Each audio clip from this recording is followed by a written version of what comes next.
पूना के सभी सम्मानित सज्जनों, मैं आपको आज रंग पंचमी की शुभकामनाएं देना चाहता हूं और आपका बहुत आभार व्यक्त करना चाहता हूं कि आपके अपने व्यस्ततम जीवन में से कुछ समय निकालकर आप इस व्याख्यान में यहाँ आए।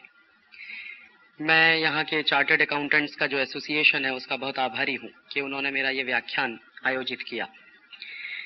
व्याख्यान के शुरू में ही मैं आपको मेरी एक परेशानी बता देना चाहता हूँ।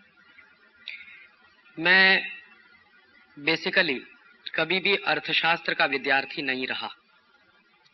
मैं साइंस और टेक्नोलॉजी में काम करने वाला एक व्यक्ति हूँ और काफ़ी दिन उसी में काम किया।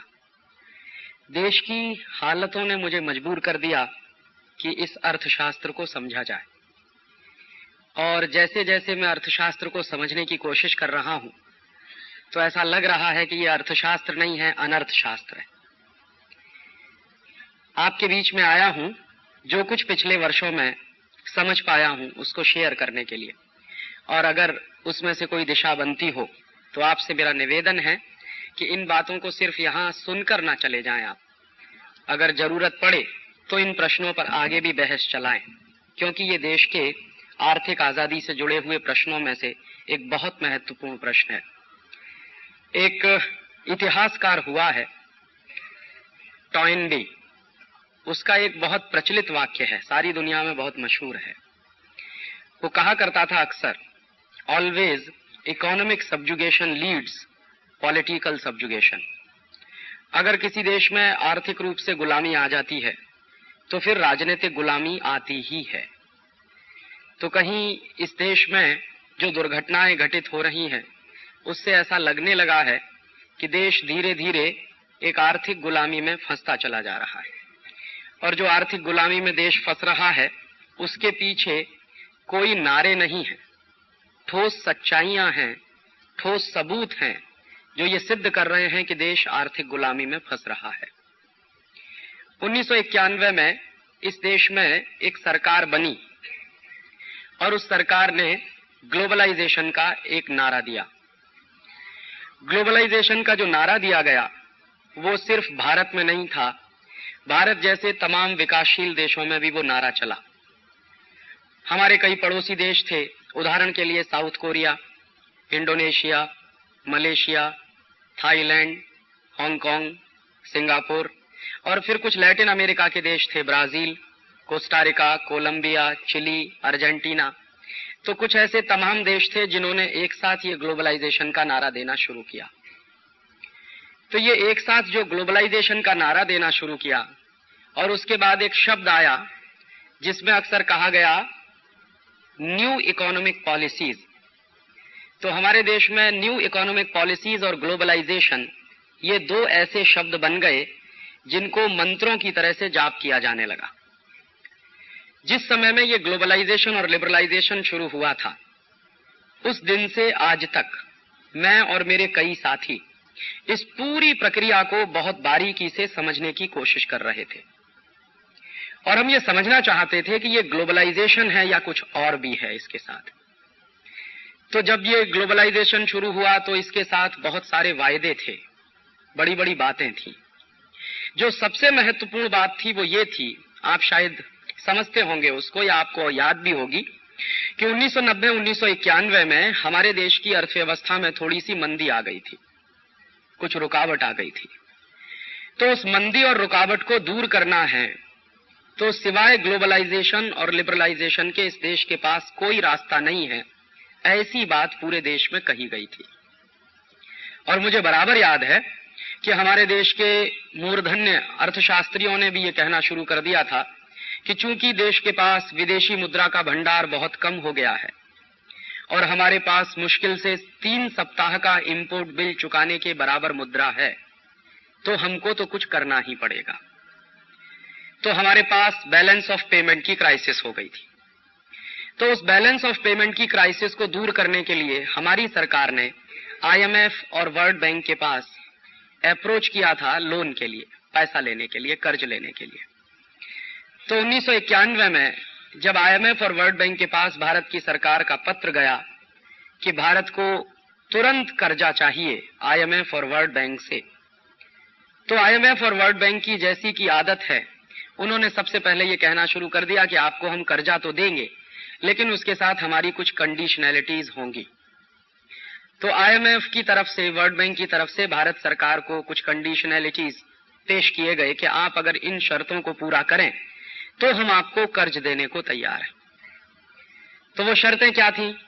सबसे पहली शर्त है आईएमएफ और वर्ल्ड बैंक की, जब भी कोई देश उनके पास कठिन परिस्थिति में जाता है तो उनका एक रटा रटाया प्रेस्क्रिप्शन है कि सबसे पहले किसी भी देश को वो ये कहते हैं कि आप अपनी करेंसी का डिवैल्यूएशन करिए तो हम आपको लोन दे देंगे। और इस बात को पेश करने का तरीका अलग है।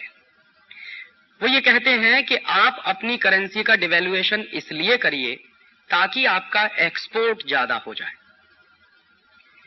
और चूंकि आपका एक्सपोर्ट ज्यादा होगा तो आप ज्यादा डॉलर्स कमा सकेंगे, और जब आप ज्यादा डॉलर्स कमा सकेंगे तभी आप हमारे लिए हुए कर्ज को वापस कर सकेंगे। तो इसको अगर एक लाइन में कहूं तो आईएमएफ का एक प्रेस्क्रिप्शन है, वो सारी दुनिया में सभी देशों पे लागू करवा देते हैं कि आप एक्सपोर्ट ओरिएंटेड डेवलपमेंट करना शुरू करिए। तो ये आईएमएफ का पहला प्रेस्क्रिप्शन है।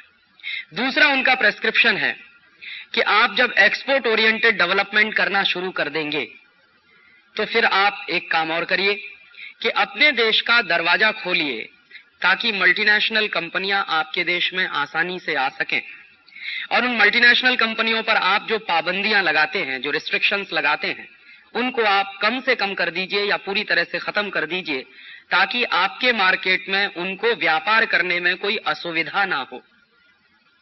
और क्यों मल्टीनेशनल्स को आप अपने मार्केट में बुलाइए कि आप अगर मल्टीनेशनल्स को बुलाएंगे अपने मार्केट में तो उनके साथ हाई टेक आएगा, टेक्नोलॉजी बहुत आएगी, और जब टेक्नोलॉजी बहुत आएगी तो आपके यहाँ क्वालिटी का माल बनना शुरू हो जाएगा, और जब आपके यहाँ क्वालिटी का माल बनना शुरू हो जाएगा तो ज्यादा से ज्यादा आप एक्सपोर्ट कर सकेंगे।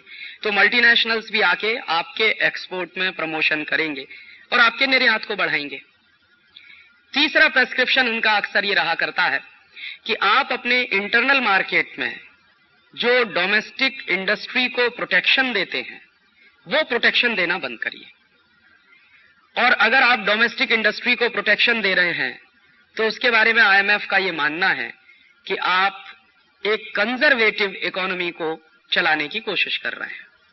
तो आप डोमेस्टिक इंडस्ट्रीज को प्रोटेक्शन मत दीजिए, मल्टीनेशनल्स को खुली छूट दे दीजिए, उनको पूंजी लाने की भी खुली छूट दे दीजिए और पूंजी ले जाने की भी खुली छूट दे दीजिए।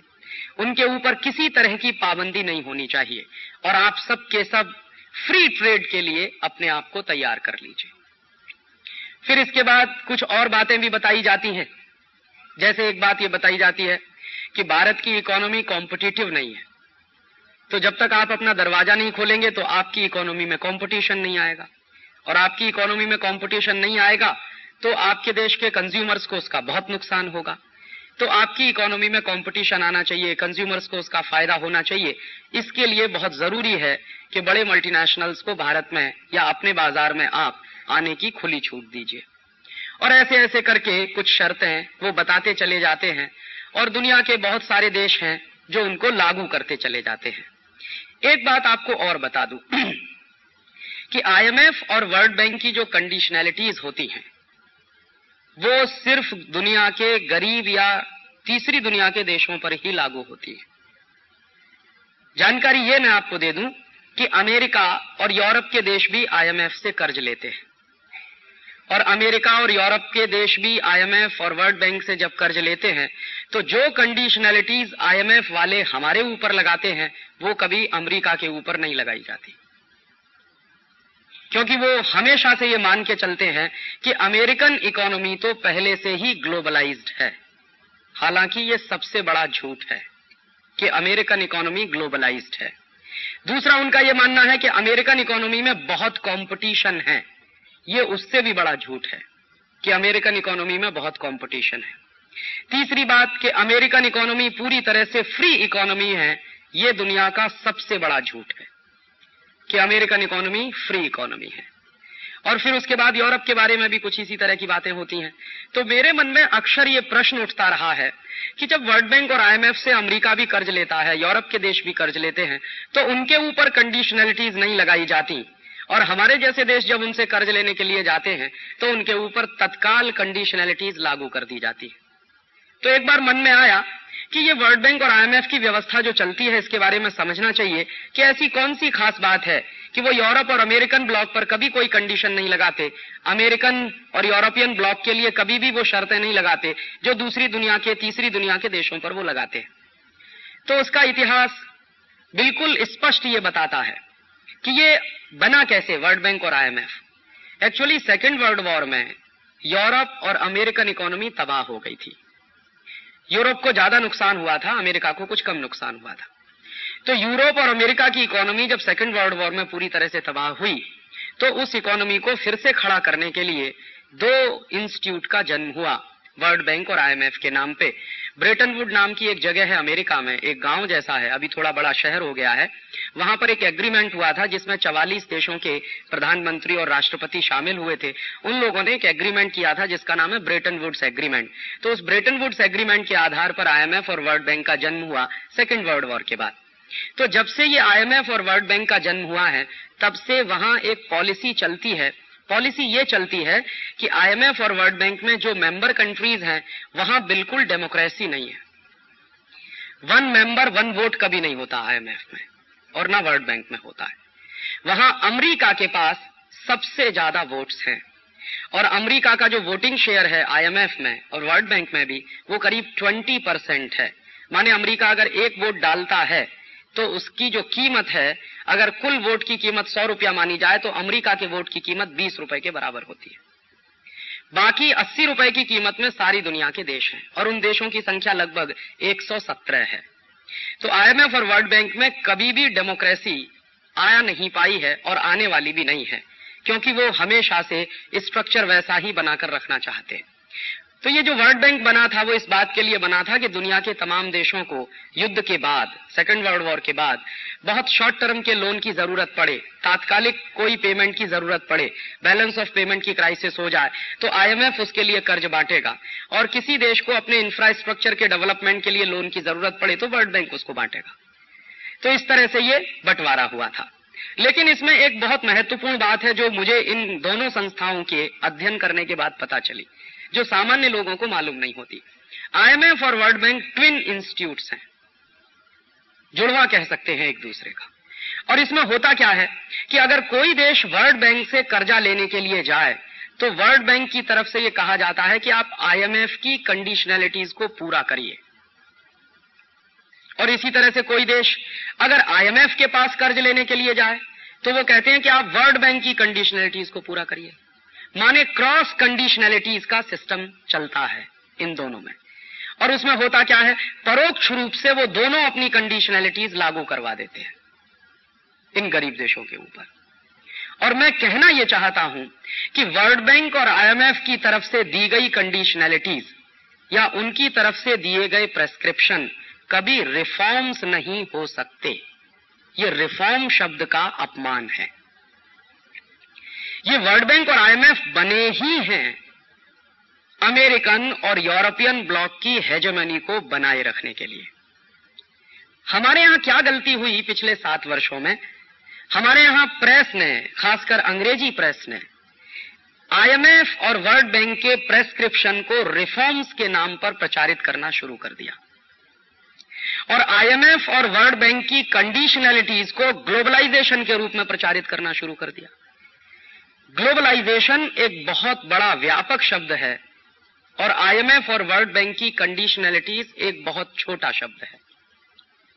तो हमसे जो गलती हुई है पिछले 7 वर्षों में, खासकर इस देश के इंटेलेक्चुअल क्लास से, वो सबसे बड़ी गलती यही हुई कि आईएमएफ और वर्ल्ड बैंक की कंडीशनैलिटीज को हमारे देश ने रिफॉर्म्स मानने की बड़ी भारी भूल की और आईएमएफ और वर्ल्ड बैंक की कंडीशनैलिटीज को हमारे देश में न्यू इकोनॉमिक पॉलिसीज के रूप में प्रचारित किया गया। उसमें सरकार की हिस्सेदारी तो है ही, सरकार से ज्यादा इस देश के मीडिया की ये जिम्मेदारी थी।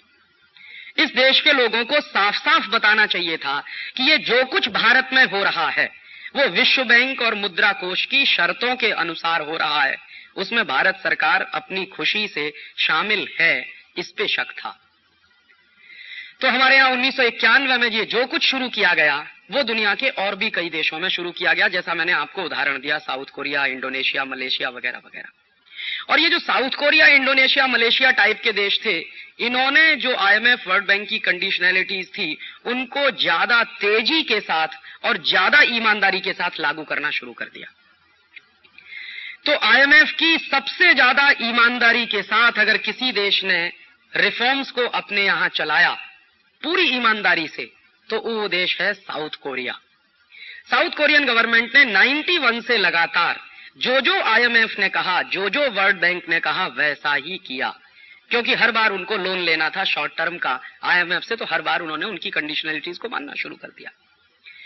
तो जैसे आईएमएफ ने साउथ कोरियन गवर्नमेंट को कहा कि आप अपने मार्केट को ओपन कर दीजिए, अमेरिकन कंपनियों को आने दीजिए, यूरोपियन कंपनियों को आने दीजिए, तो साउथ कोरियन गवर्नमेंट ने खोल दिया अपने मार्केट को।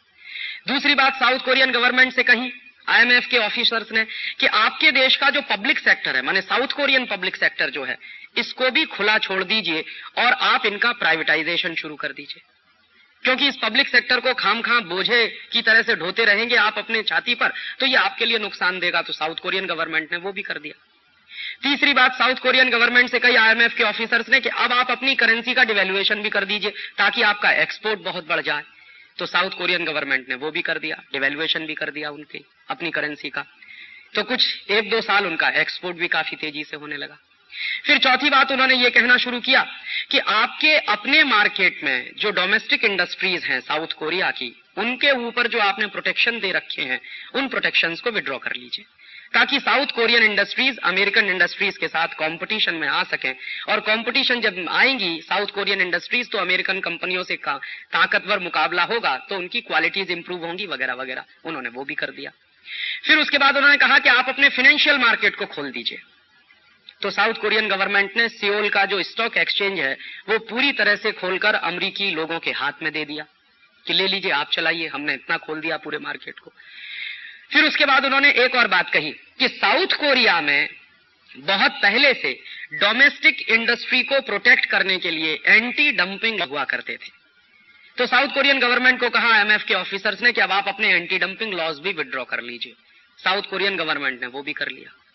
और उसके बाद फिर उन्होंने कहा कि अब आप ऐसा करिए कि आप अपने देश की इकोनॉमी को अमेरिकन इकोनॉमी के साथ पूरी तरह से जोड़ने के लिए, माने आप अमेरिका के साथ पूरी तरह से घुल मिलकर अब ग्लोबलाइज्ड हो जाइए, माने हमारे साथ शामिल हो जाइए वर्ल्ड मार्केट में, और उसके लिए हम जैसे जैसे कहें वैसे वैसे चलते जाइए। बेचारी साउथ कोरिया की सरकार उस रास्ते पे भी चलने लगी।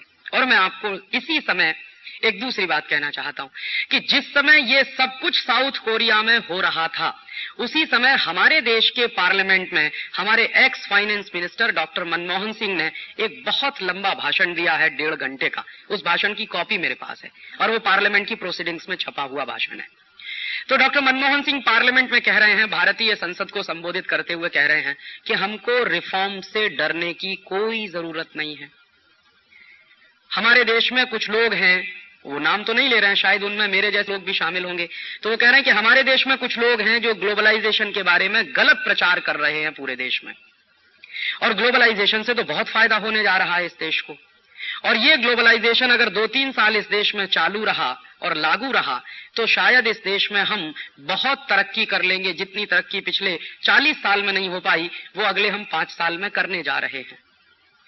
और उसी के साथ उन्होंने अपने भाषण में नाम लेकर साउथ कोरिया का जिक्र किया है और करीब 20 मिनट वो साउथ कोरियन इकोनॉमी पर बोले हैं डॉक्टर मनमोहन सिंह। तो साउथ कोरियन इकोनॉमी पर बोलते हुए वो कह रहे हैं कि देखिए, साउथ कोरियन इकोनॉमी पूरी तरह से खुल गई है, पूरी तरह से ग्लोबलाइज्ड हो गई है, और वहां पे अब डोमेस्टिक इंडस्ट्रीज को प्रोटेक्शन भी खत्म कर दिया गया है वगैरह वगैरह। उनका फाइनेंशियल मार्केट खुल गया है, उनके डोमेस्टिक मार्केट में भी विदेशी कंपनियों को खुली छूट मिल गई है। और अंत में बोलते बोलते क्या कह गए वो कि अब तो साउथ कोरिया एशियन टाइगर हो गया है। तो ये जो उन्होंने कह दिया भारतीय पार्लियामेंट में कि अब साउथ कोरिया एशियन टाइगर हो गया है, तो हमारे देश के अंग्रेजी समाचार पत्रों ने इसको लपक लिया, और हिंदुस्तान के सारे बड़े अंग्रेजी अखबारों में, उनके साथ हिंदी अखबार भी कुछ थे, जिनमें यह छपना शुरू हो गया कि साउथ कोरिया तो एशियन टाइगर। और जब भी साउथ कोरिया के बारे में कोई बात आए तो साउथ कोरिया का विशेषण हमेशा एशियन टाइगर। तो एशियन टाइगर वो क्यों है? क्योंकि उन्होंने जो कुछ आईएमएफ ने कहा, वर्ल्ड बैंक ने कहा, अमेरिका की सरकार की तरफ से उनके पास जो भी बातें आई वो सब की सब उन्होंने लागू कर दी हैं। तो बेचारा साउथ कोरिया चलता गया, चलता गया, चलता गया, चलता गया, चलता गया, और अब 7 वर्ष बीत गए। साउथ कोरिया की सरकार को एक दिन लगा कि जो कुछ हमने 7 साल पहले चालू किया था उसके परिणाम तो दिखते नहीं कहीं भी, और उल्टी स्थिति जरूर दिखाई दे रही है साउथ कोरिया में। क्या उल्टी स्थिति दिखाई दे रही है? पिछले साल नवंबर के महीने में साउथ कोरियन पार्लियामेंट में वहां के फाइनेंस मिनिस्टर ने भाषण देते हुए कहा कि हमको ये उम्मीद थी कि 7 वर्षों में इस ग्लोबलाइजेशन के सारे नतीजे हमारे पास अब आ जाएंगे, लेकिन 7 वर्ष का इंतजार करने के बाद नतीजे आना तो दूर, हम किसी उल्टी दिशा में जा रहे हैं ऐसा महसूस होने लगा। ये नवंबर फर्स्ट वीक में भाषण दे रहे हैं फाइनेंस मिनिस्टर। फिर उसके बाद साउथ कोरियन प्रेसिडेंट का एक दिन भाषण हुआ किम इल सुंग का पार्लियामेंट में।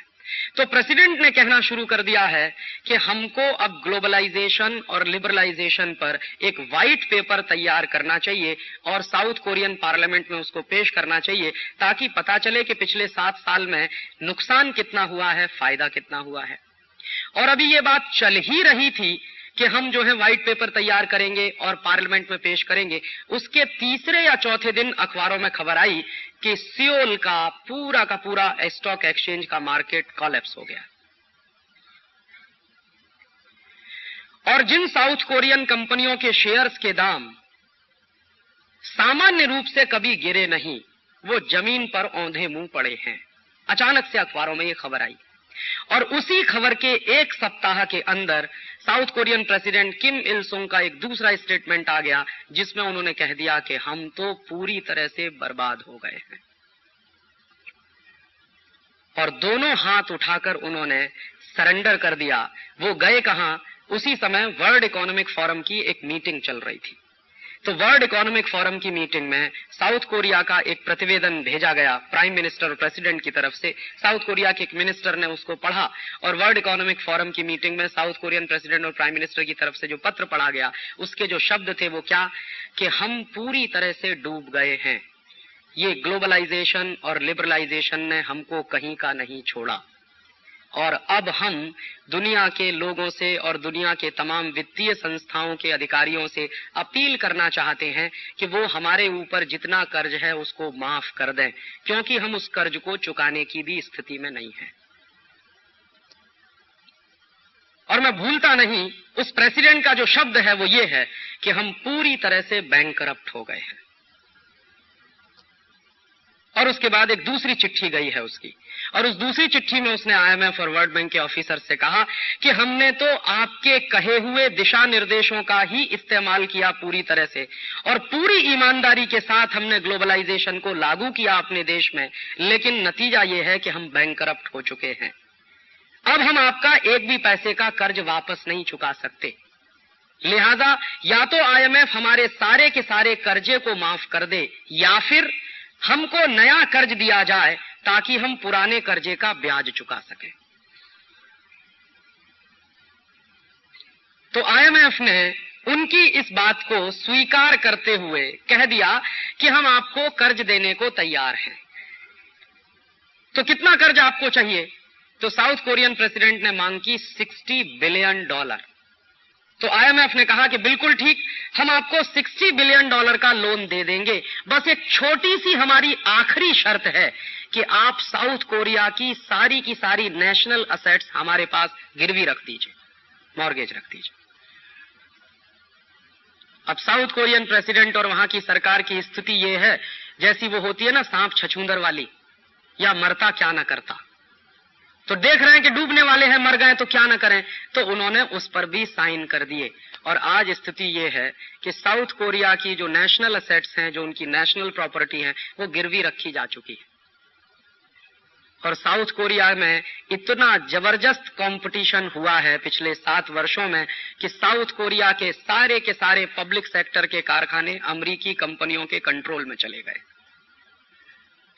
कंपटीशन के नाम पर वहां सिवाय मोनोपोली के कुछ हुआ नहीं है। एक उदाहरण से समझिए कि आज से 7-8 वर्ष पहले तक साउथ कोरिया की सबसे बड़ी कार बनाने वाली कंपनी, जिसका नाम है हुंडई मोटर्स, जिसके ऊपर साउथ कोरिया के लोगों को भी गर्व था, वहां की सरकार को भी गर्व था, वो हुंडई मोटर्स अब पूरी तरह से अमेरिकन कंट्रोल में है इस समय।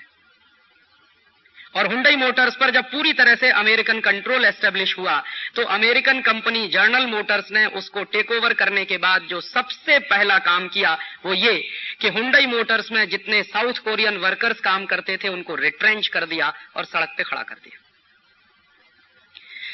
साउथ कोरिया में इस समय करीब करीब 70 लाख वर्कर्स पूरी तरह से बेरोजगार हो गए।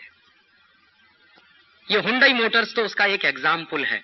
ऐसी 100 से ज्यादा बड़ी कंपनियां साउथ कोरिया की अमेरिका के कंट्रोल में जा चुकी हैं पिछले 7 वर्ष के ग्लोबलाइजेशन में। उनका ट्रेड डेफिसिट इतना अधिक बढ़ गया है क्योंकि करेंसी का डिवेल्युएशन करने का जो उन्होंने काम शुरू किया था उसके दुष्परिणाम बड़े भयंकर निकले हैं। और अंत में नतीजा क्या निकला है? अंत में नतीजा ये निकला है कि प्रेसिडेंट ने कह दिया है कि ये ग्लोबलाइजेशन नहीं हुआ है, इकोनॉमिक रिकॉलोनाइजेशन हो गया है साउथ कोरिया का। मेरे मन में तकलीफ क्या है?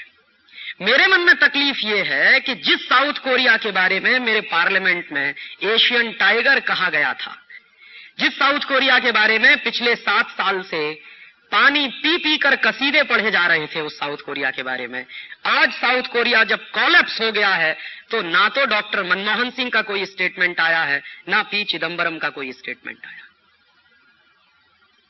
क्यों? इनको डर लग रहा है कि साउथ कोरिया जिस रास्ते पर चला था वहां चल के डूबा है।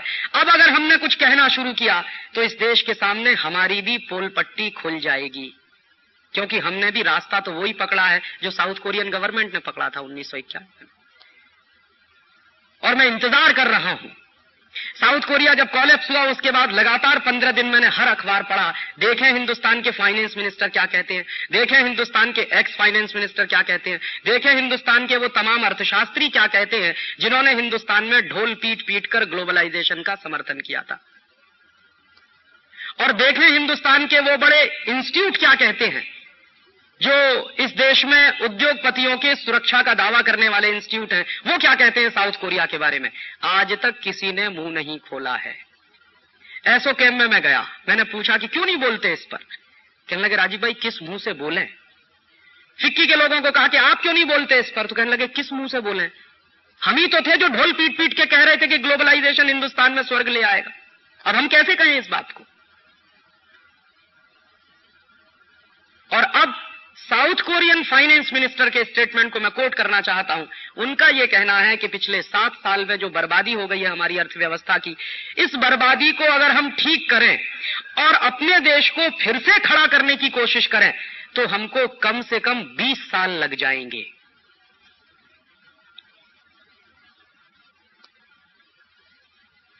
ऐसे ही मैं दूसरा उदाहरण आपसे शेयर करना चाहता हूं।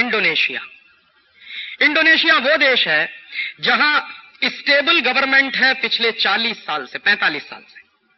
बहुत लोगों को यह गलतफहमी है इस देश में कि हमारे यहां चूंकि पॉलिटिकल अनस्टेबिलिटी ज्यादा है इसलिए इस देश में प्रॉब्लम्स ज्यादा हैं। मैं इस मिथक को दूर करना चाहता हूं। इंडोनेशिया में पिछले 45 साल से भयंकर स्टेबिलिटी है और पिछले 35 साल से एक ही व्यक्ति राष्ट्रपति बनता चला आ रहा है, सुकर्णो। 7 बार वो राष्ट्रपति बन चुका है और वहां के एक बार के राष्ट्रपति का टर्म 5 साल का होता है। तो 35 साल से एक ही व्यक्ति राष्ट्रपति है और फिर 8वीं बार दोबारा वो चुन लिया गया है अभी हफ्ते भर पहले। तो साउथ कोरिया की तो बात हम कह सकते हैं कि वहां अनस्टेबिलिटी थी, गवर्नमेंट कई बदली है, ये बात सही है। पिछले 7 साल में साउथ कोरिया में 4-5 गवर्नमेंट बदली। लेकिन इंडोनेशिया के बारे में हम कैसे ये कहें? इंडोनेशिया में तो पिछले 35 साल से एक ही व्यक्ति बार बार राष्ट्रपति बनता रहा है और उसी की सरकार पिछले 35 साल से चल रही है और 8वीं बार वो फिर प्रेसिडेंट बन गया है। तो वहां तो भयंकर स्टेबिलिटी थी। फिर क्यों डूबा इंडोनेशिया? इंडोनेशिया की सरकार को भी प्रेस्क्रिप्शन यही मिला था IMF की तरफ से कि आप एक काम करिए, अपनी करेंसी का डिवैल्यूएशन करना शुरू कर दीजिए, आपका एक्सपोर्ट बहुत बढ़ जाएगा और जब एक्सपोर्ट बढ़ जाएगा तो डॉलर्स बहुत आएंगे आपके पास, आपके फॉरेन रिजर्व्स बहुत अच्छे हो जाएंगे वगैरह वगैरह, और आप एक्सपोर्ट ओरिएंटेड डेवलपमेंट के रास्ते पर चलना शुरू कर देंगे। तो इंडोनेशिया की सरकार ने पूरी ईमानदारी से इसको फॉलो करना शुरू कर दिया और पूरी ईमानदारी से जब उन्होंने इसको फॉलो करना शुरू कर दिया तो कहां तक ले गए वो अपने देश को। इंडोनेशिया में जब ये ग्लोबलाइजेशन शुरू हुआ था उस समय उनकी जो करेंसी थी, इंडोनेशिया की करेंसी है रुपया, हमारी करेंसी है रुपया। तो इंडोनेशिया की जो करेंसी है रुपया, वो $1 में 40 रुपया होता था जब ग्लोबलाइजेशन शुरू हुआ था। फिर उसके बाद उन्होंने क्या किया, दनादन डिवेल्युएशन करना शुरू कर दिया, क्योंकि आईएमएफ का प्रेस्क्रिप्शन था कि जितना ज्यादा डिवेल्युएशन आप करेंगे उतना ही आपका एक्सपोर्ट सस्ता हो जाता जाएगा और ज्यादा माल आपका बिकता चला जाएगा। तो डिवेल्युएशन करते करते करते करते करते करते कहां तक ले आए, आप इमेजिन कर सकते हैं। इस समय इंडोनेशिया में $1 में 17,000 रुपया मिलता है। उन्होंने रिकॉर्ड तोड़ डिवेल्युएशन किया अपनी करेंसी का, और इस उम्मीद में कि चलो इस साल हमारा एक्सपोर्ट बढ़ेगा, चलो अगली साल बढ़ेगा, फिर अगली साल बढ़ेगा, फिर अगली साल बढ़ेगा, फिर अगली साल बढ़ेगा। तो 7 साल से वो सपना देखते हुए आए हैं कि अब देखो एक्सपोर्ट बढ़ गया, अब देखो एक्सपोर्ट बढ़ गया, अब देखो एक्सपोर्ट बढ़ गया। और इस समय स्थिति यह है इंडोनेशिया की कि उनका एक्सपोर्ट पूरी तरह से ठप है। और अब इंडोनेशिया में कह दिया वहां के प्रेसिडेंट सुकर्णो साहब ने कि हमने अपने जीवन में ब्लंडर्स किए जो आईएमएफ के कहने पर ग्लोबलाइजेशन हमने चालू किया अपने देश में। ये इंडोनेशिया के प्रेसिडेंट का स्टेटमेंट है। प्रेसिडेंटशिप की शपथ लेने के तुरंत बाद उसने जो भाषण दिया है इंडोनेशिया की पार्लियामेंट में, उसके शब्द ये हैं कि हमने ब्लंडर्स किए हैं, माने भयंकर भूल की है जो आईएमएफ के कहने पर अपने देश में ये ग्लोबलाइजेशन चालू किया हमने। नतीजे क्या निकले हैं, इंडोनेशिया भी पूरी तरह से डूब चुका है और वहां की सरकारें भी कह रही हैं कि अब इस देश को वापस खड़ा करने में कम से कम 15 से 20 साल लग जाएंगे। इंडोनेशिया की खबरें भारत में करीब करीब रुकी हुई हैं, क्योंकि हमारे देश के अखबारों में अभी इतनी चेतना का स्तर नहीं उठ पाया है कि जिन देशों में ये दुर्घटनाएं हो रही हैं उनका कवरेज ठीक से करें। कभी कभी घटनाएं आ जाती हैं छिटपुट, जैसे अभी परसों में देख रहा था एक फोटोग्राफ है इंडोनेशिया का कि पुलिस लाठीचार्ज कर रही है और किसानों का भयंकर प्रदर्शन हो रहा है पार्लियामेंट के बाहर। तो आर्मी खड़ी हुई है तोप लेकर, वो फोटोग्राफ मैंने देखा है एक अखबार में। खबर क्या है, खबर नहीं है, खबर का ब्लॉकआउट किया गया है, बस 2 लाइन में लिख दिया गया है कि इकोनॉमिक लिबरलाइजेशन के बाद जो वहां भयंकर बेरोजगारी हुई है, गरीबी पैदा हुई है और लोगों में जो मारामारी पैदा हो गई है, उसकी वजह से रोज पार्लियामेंट के सामने प्रदर्शन होते हैं, रोज पुलिस का लाठीचार्ज होता है, रोज आर्मी अपने डंडे बरसाती है, गोले चलते हैं, बारूद चलती है, बंदूकें चलती हैं और रोज लोग मरते हैं। उसका एक नमूना है। और एक और देश है थाईलैंड, उसकी तो गजब ही कहानी है ग्लोबलाइजेशन। थाईलैंड ने 1990 में शुरू किया था ग्लोबलाइजेशन और थाईलैंड की इकोनॉमी तो इंडोनेशिया और साउथ कोरिया की तुलना में सिटी कंट्री की इकोनॉमी है। हमारी तुलना में भी 2 जिलों की इकोनॉमी जैसी है थाईलैंड की इकोनॉमी। लेकिन उन्होंने भी इसी दौड़ में शामिल होकर कि अब देखिए ग्लोबलाइजेशन हो रहा, हम पीछे थोड़ी रह सकते हैं किसी के, अगर हम नहीं दौड़ेंगे सबके साथ तो हम तो पीछे रह जाएंगे। तो इसी डर में इंडोनेशिया की सरकार के साथ साथ थाईलैंड की सरकार ने भी कदम से कदम मिला के चलना चालू कर दिया। उनको मालूम नहीं था कि मेढक जो है अगर हिरन की तरह से दौड़ना शुरू करे तो नुकसान मेढक का ही होने वाला, हिरन का नहीं होने वाला। अब वो चालू हो गए। हमारे देश में भी कुछ ऐसे बेवकूफ हैं जो कहते हैं कि हम पीछे थोड़ी रह सकते हैं किसी से। अमेरिका दौड़ रहा है, यूरोप दौड़ रहा है, तो हमको भी तो दौड़ना है उनके साथ। आखिरकार आप 18वीं शताब्दी में थोड़ी जी सकते हैं। तो ऐसे ही थाईलैंड में भी उनके लगे, सरकार को लगा कि पीछे थोड़ी रह सकते हैं, तो जो कुछ पड़ोस में हो रहा है हम भी करेंगे। तो पड़ोसी के घर में ये हो रहा है तो हम भी करेंगे अपने घर में। तो थाईलैंड की सरकार भी चालू हो गई ग्लोबलाइजेशन लिबरलाइजेशन। अब उन्होंने भी डिवेल्युएशन करना चालू कर दिया। उनके यहाँ क्या एक शौक लगा थाईलैंड की सरकार को कि हमारे आजू बाजू की सरकारें बहुत शॉर्ट टर्म लोन ले रही हैं, हम भी लोन ले लें चलो। तो उन्होंने भी चालू कर दिया लोन लेना। और ऐसा लगा बीच के 3-4 साल के थाईलैंड में जो जितना ज्यादा लोन ले आए वही सबसे बड़ा फाइनेंस मिनिस्टर वहां पे। हमारे देश में भी ऐसा है कि जो फाइनेंस मिनिस्टर हिंदुस्तान को सबसे ज्यादा विदेशी कर्जे के गड्ढे में पहुंचा दे उसी को बेस्ट फाइनेंस मिनिस्टर कहते हैं इस देश में। तो यही थाईलैंड में भी हो गया। तो उन्होंने भी लोन लेना चालू कर दिया, देखा देखी पड़ोसी देशों से दौड़ने के चक्कर में। अब वहां क्या हुआ है, अब वो भी बेचारे डूब गए हैं। कहते हैं लोन इतना ले लिया है थाईलैंड की गवर्नमेंट ने, उसका ब्याज चुकाने का पैसा नहीं है, इतनी उनकी नेशनल इनकम नहीं है। अब नेशनल इनकम नहीं है, विदेशी कर्जे का ब्याज नहीं चुका सकते, तो वहां के प्राइम मिनिस्टर ने तो एक अद्भुत काम किया है जिसको मैं दुनिया में एकदम एक्सट्रीम मानता हूं। क्या किया उस प्राइम मिनिस्टर ने? एक दिन उसने पार्लियामेंट में घोषणा की कि चूंकि हमने ग्लोबलाइजेशन लिबरलाइजेशन कर दिया तो उसमें तो अब देश तो डूब ही गया है, विदेशी कर्जा बहुत चढ़ गया है, इसका ब्याज भी चुकाना है हमको, और अब हमारे पास कुछ ऐसा है नहीं जिसको बेचकर हम हमारे विदेशी कर्जे का ब्याज चुका सकें। तो अब हम नई पॉलिसी ला रहे हैं, ये प्राइम मिनिस्टर कह रहा है उनके पार्लियामेंट में कि हम नई पॉलिसी ला रहे हैं कि थाईलैंड में प्रोस्टिट्यूशन को लीगल बिजनेस बना दिया जाए। तो प्राइम मिनिस्टर कह क्या रहा है, सुनिए उसके शब्दों को, कि हमारे पास कुछ भी ऐसा नहीं है जिसको बेचकर हम हमारे विदेशी कर्जे के ब्याज को चुका सकें, तो अब हम हमारी माताओं और बहनों के शरीरों को बेचेंगे, उससे कुछ डॉलर्स आएंगे, उससे विदेशी कर्जे का ब्याज चुकाएंगे। बहुत खुशी की बात है। और अंत में उसने एक बुद्धिशाली बात कही, बुद्धिमता का स्टेटमेंट उसका है। उसने कहा कि मैं भारत सरकार को चेतावनी देना चाहता हूं। ये थाईलैंड का प्राइम मिनिस्टर कह रहा कि मैं भारत सरकार को चेतावनी देना चाहता हूं कि वो इस ग्लोबलाइजेशन के रास्ते पर जितनी जल्दी हो चलना बंद कर दे, नहीं तो भारत का जो नुकसान होगा उसकी कल्पना हम नहीं कर सकते। हमारा देश तो भारत की तुलना में सिटी कंट्री है, और सही बात है, हमारे देश के 2 जिलों के बराबर है थाईलैंड। तो वो कह रहा हमारा देश तो भारत की तुलना में एक सिटी कंट्री है, हम डूबे हैं तो इतना भयंकर नुकसान हुआ है, अगर भारत डूबेगा तो कल्पना नहीं कर सकते क्या होगा। ये थाईलैंड की हालत है। और इन सब देशों की हालातों को समझकर एक और उदाहरण ले लें। कभी कभी किसी को गलतफहमी हो सकती है कि राजीव भाई आपने ये जितने उदाहरण दिए सब एशियन कंट्रीज के उदाहरण हैं, तो थोड़ा एशिया से दूर चलिए, लैटिन अमेरिका में चलते हैं, वहां देखें क्या हो रहा है। तो लैटिन अमेरिका में ग्लोबलाइजेशन और लिबरलाइजेशन करने वाला सबसे बड़ा देश कोई था तो उसका नाम था ब्राजील। ब्राजील ने 1988 से ये चक्कर चालू कर दिया अपने देश में, और 1988 से चला जो ग्लोबलाइजेशन लिबरलाइजेशन ब्राजील में, तो उसके नतीजे क्या निकले? 1995 में आके पूरा का पूरा ब्राजील की इकोनॉमी कोलैप्स हो गई। इंडोनेशिया कोलैप्स हुआ, मलेशिया कोलैप्स हुआ, साउथ कोरिया कोलैप्स हुआ। लास्ट ईयर ब्राजील उसके करीब 2 साल पहले कोलैप्स हो चुका 95 में।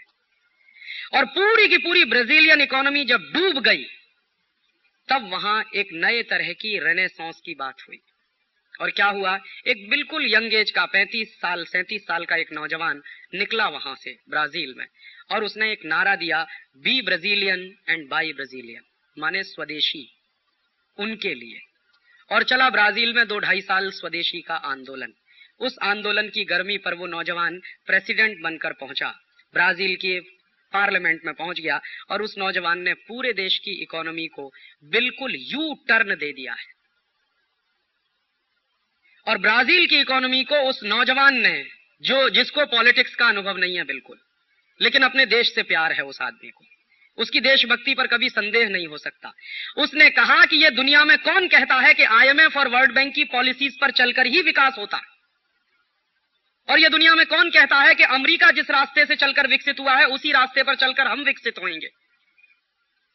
यह कौन कहता है कि यूरोप में जो अर्थशास्त्र की परिभाषाएं हैं वही अर्थशास्त्र की परिभाषाएं सारी दुनिया पे लागू होंगी एक साथ। यूरोप की जो परिस्थितियां हैं, अमेरिका की जो परिस्थितियां हैं, वो थर्ड वर्ल्ड कंट्रीज से बिल्कुल फर्क है। तो उसकी जो इंटेलिजेंसी है उसको मैं प्रणाम करता हूं, उस आदमी की इंटेलिजेंसी की मैं दाद देता हूं। उसने ये कहा, मालूम है तो मुझे मेरे देश की परिस्थितियों के अनुसार अपनी पॉलिसीज बनानी पड़ेंगी, और उसने बिल्कुल यू टर्न दिया। और IMF वर्ल्ड बैंक वालों को उसने एक दिन ललकार के कहा, इस बात को हमारे देश में दबाया गया है, इस देश के अर्थशास्त्री भी इस पर बोलते नहीं है। हमारे यहाँ कई लोग कहते हैं कि ये कैसे संभव है, लेकिन उसने कह दिया और करके दिखाया। उसने क्या किया कि IMF और वर्ल्ड बैंक से जितना कर्ज लिया था ब्राजील में पुरानी सरकारों ने, उसका उसने हिसाब लगाया, और हिसाब जब उसने लगाया तो उसको पता चला कि जितना कर्जा उसकी पुरानी सरकारों ने लिया है उसका 3 गुना तो उसने चुका दिया है। तो उसने ताल ठोक के सबसे पहली बार वर्ल्ड इकोनॉमिक फोरम में कहा कि मैं 1 पैसा वापस करने वाला नहीं वर्ल्ड बैंक और IMF का, किसी को कुछ करना है तो कर ले। बहुत टीका हुई सारी दुनिया में।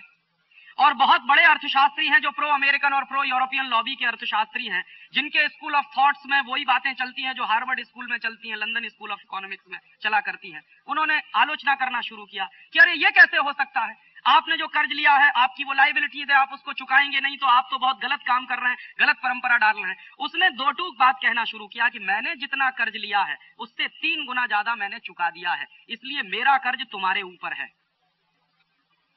वो वापस करो पहले मुझको।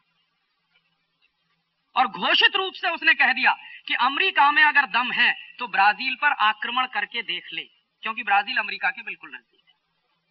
और दूसरा काम उसने क्या किया, एक एक करके अमेरिकन कंपनियों को बिना मुआवजा दिए, बिना कंपेंसेशन दिए मार मार के भगाना शुरू किया अपने मार्केट से। पेप्सी कोला भागा वहां से, कोका कोला भागा वहां से, कॉपर कोनेकॉट कॉर्पोरेशन भागा वहां से, गुडियर भागा वहां से, जनरल मोटर्स भागा वहां से, जनरल इलेक्ट्रिक भागा वहां से। और उसने घोषणा कर रखी थी, एक युद्ध छेड़ रखा था कि अगर आप गए नहीं तो मैं आपकी संपत्ति जब्त करूंगा। 1 पॉइंट प्रोग्राम उसने चलाया और उसने कहा कि मुझे मेरे देश की अर्थव्यवस्था की बातें अब समझ में आती हैं, मुझे क्या करना है ये मुझे तय करना है। उसकी सुविधा यह थी कि उसके पास मेजोरिटी बहुत अच्छी थी पार्लियामेंट में, तो उसके पास मुश्किल नहीं थी किसी का वो विरोध खड़ा होगा। तो उसने एक एक करके वो सारी चीजें अपने देश में लागू की। और सबसे अंतिम चीज जो मैं आपको उसकी बताना चाहता हूं, आप आश्चर्य करेंगे, उसने कहा कि दुनिया में कौन तय करता है कि डॉलर रिवैल्यू होगा और मेरा करेंसी डिवैल्यू होगा? ये कौन तय करता है? मैं तय करूंगा कि मेरी करेंसी का रेट डॉलर के साथ क्या होगा। हाँ, ये उसने कहा। और उसने कहा कि मैं तय करूंगा कि मेरी करेंसी का रेट क्या होगा, ये अमेरिका थोड़ी तय करेगा कि मेरी करेंसी का रेट अमेरिकन करेंसी की तुलना में क्या होगा। तो उसने पूरी हिम्मत के साथ अपनी करेंसी का रिवैल्यूएशन करना शुरू किया। और आज आपको मैं जानकारी दे दूं कि ब्राजील की करेंसी है क्रूजर। $1 = 1 क्रूजर है इस समय अंतरराष्ट्रीय बाजार में। और उसने कैलकुलेशंस भी किए। उसने कहा कि जो ट्रेड डेफिसिट अमेरिका का है और जो ट्रेड डेफिसिट मेरा है, इस पर से कैलकुलेशन मैं कर रहा हूं। और कोई उसके कैलकुलेशंस को चैलेंज नहीं कर पाया। और उसने उस दिन से कहा कि गरीब दुनिया के सभी देशों की सरकारों को मैं अपील करना चाहता हूं कि वो अपने अपने कान खोलें, आंखें खोलें और इन सारे हिसाबों को करना शुरू करें। उनके साथ बहुत बड़ा धोखा हो रहा है डिवैल्यूएशन के नाम पे। और आज मैं आपको जानकारी दे दूं कि 1995 में जो ब्राजील कोलैप्स हो चुका था पूरी तरह से, 1998 जनवरी में वो ब्राजील अब लैटिन अमेरिका में सबसे मजबूत इकोनॉमी बन रहा है। और दुनिया की तमाम मल्टीनेशनल उसके सामने लाइन लगाकर खड़ी हुई हैं और कह रही हैं कि आप अपनी शर्तें बताइए, हम आपकी शर्तों पर आना चाहते हैं आपके बाजार में। तो जानते हैं क्या कहता, मार्केट मेरे पास है इसलिए टर्म्स कंडीशन मैं डिक्टेट करूंगा। आपको मेरा मार्केट चाहिए, मुझे आपकी जरूरत नहीं है।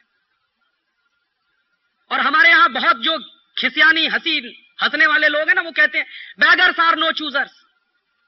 हम बैगर्स नहीं है, दुनिया के सबसे बड़े मार्केट के मालिक हैं हम, तो हम टर्म्स कंडीशन डिक्टेट करेंगे। ये उसने कहा कि मेरे पास सबसे बड़ा मार्केट है, इतना बड़ा मार्केट अमेरिका में नहीं है, इतना बड़ा मार्केट यूरोप के देशों में नहीं है जितना बड़ा मेरे पास है। और उसने एक काम और किया कि उसने क्या किया कि उसके आजू बाजू के जो देश हैं, अर्जेंटीना है, चिली है, कोस्टा रिका है, कोलंबिया, इनके साथ एक पैरेलल गेट बना लिया है उसने। और उस गेट के बाहर अमेरिका को कर दिया उसने। पहले तो बाहर कर दिया अमेरिका को कि अमेरिका की कोई जरूरत नहीं।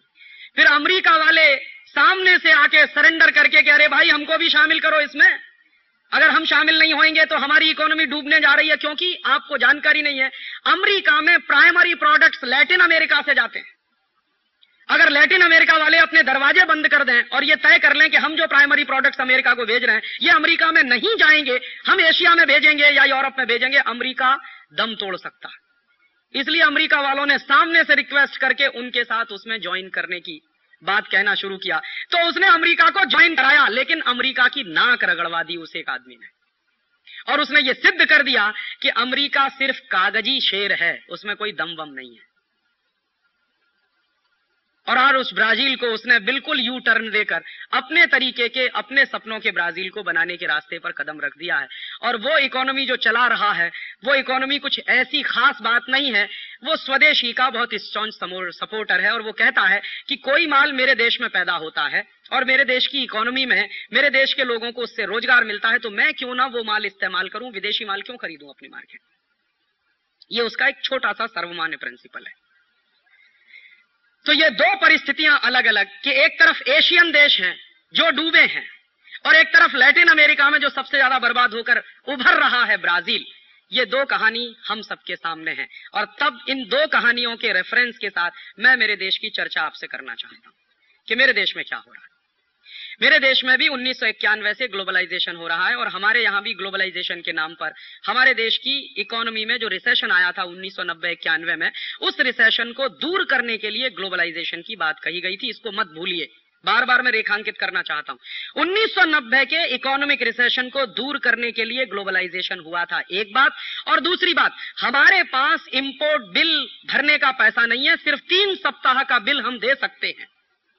इतनी हमारे पास विदेशी मुद्रा की कमी है, इतनी बीओपी क्राइसिस है। तो इस बीओपी क्राइसिस को दूर करना है तो आईएमएफ, वर्ल्ड बैंक के पास जाना ही पड़ेगा। इन दो बातों के साथ इस देश में ग्लोबलाइजेशन शुरू हुआ था।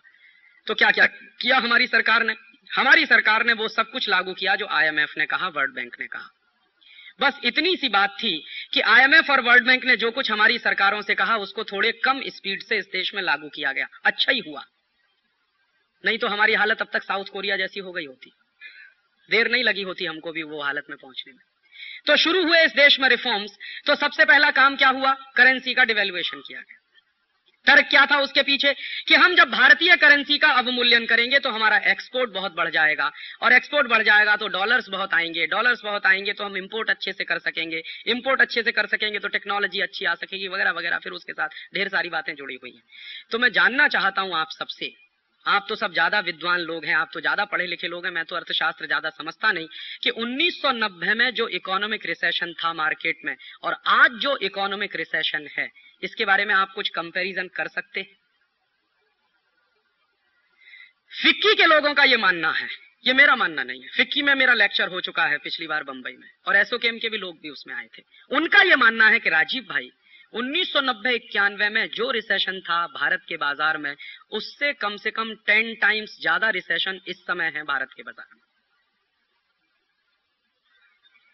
और मैं बिना नाम लिए वो कहना चाहता हूं, इस देश के एक इतने बड़े एम्पायर के मालिक जिनका टर्नओवर कम से कम 2.5 से 3 हजार करोड़ के आसपास है, उनका ये कहना है और ये सभी लोगों का कहना है, मैं तो जहां जहां जाता हूं सबसे यही सुनता हूं, राजीव भाई पिछले 40 साल में ऐसी आर्थिक मंदी मैंने नहीं देखी भारत के बाजार में जो 1.5 साल से चल रही है।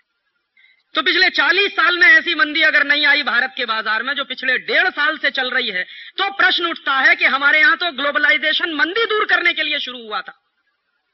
तो जब ग्लोबलाइजेशन इस देश की मंदी दूर करने के लिए हुआ था शुरू, तो मंदी ही इस देश में अगर ज्यादा बढ़ रही है तो कहीं ऐसा तो नहीं है कि गलत रास्ते पर आप चल रहे हैं?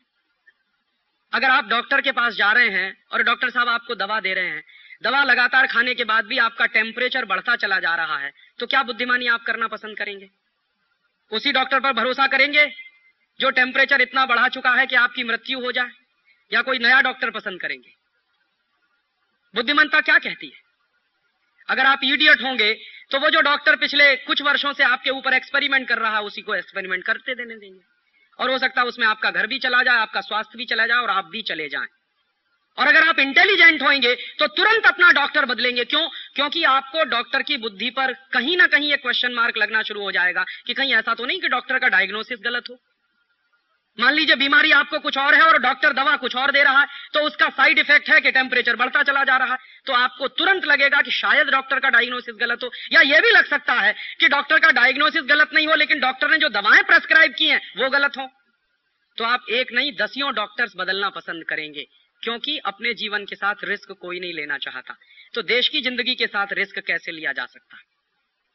मैं तो सिर्फ एक छोटा सा प्रश्न करता हूं इस देश के उन तमाम अर्थशास्त्रियों से जिनको अब जवाब देने के लिए जगह नहीं है इस देश में, जिन्होंने कभी ग्लोबलाइजेशन का समर्थन किया था। मैं उनसे सिर्फ इतना सा पूछता हूं कि 1990 में जो मंदी थी, वो मंदी दूर करने के लिए अगर आपने लिबरलाइजेशन, ग्लोबलाइजेशन किया था, तो मंदी दूर क्यों नहीं हुई? उल्टे मंदी और बढ़ क्यों गई? और दूसरा कि हमारे देश का जो विदेशी मुद्रा का अकाउंट था, जो खाता था, उसमें जो विदेशी मुद्रा थी हमारे पास कितनी थी? कितनी विदेशी मुद्रा थी? तो भारत सरकार के आंकड़े बताते हैं कि 1991-92 में हमारे पास जो विदेशी मुद्रा का अकाउंट है उसमें 7 to 8 बिलियन डॉलर था बस। तो उस विदेशी मुद्रा के खाते को भरने के लिए हमने हमारे देश में ग्लोबलाइजेशन चालू किया था। तो मैं पूछना चाहता हूं कि पिछले 7 साल में हमारे विदेशी मुद्रा का खाता कितना भर गया, कितना भरा है खाता? तो अभी भारत सरकार के फिगर्स हैं, वो ये कहते हैं कि कम से कम इस समय हमारे देश के विदेशी मुद्रा खाते में 30 बिलियन डॉलर जमा है। तो वो ये कह देते हैं कि 7 बिलियन डॉलर था, अब हमने 30 बिलियन डॉलर कर दिया, इसका माने 23 बिलियन डॉलर ज्यादा आ गया।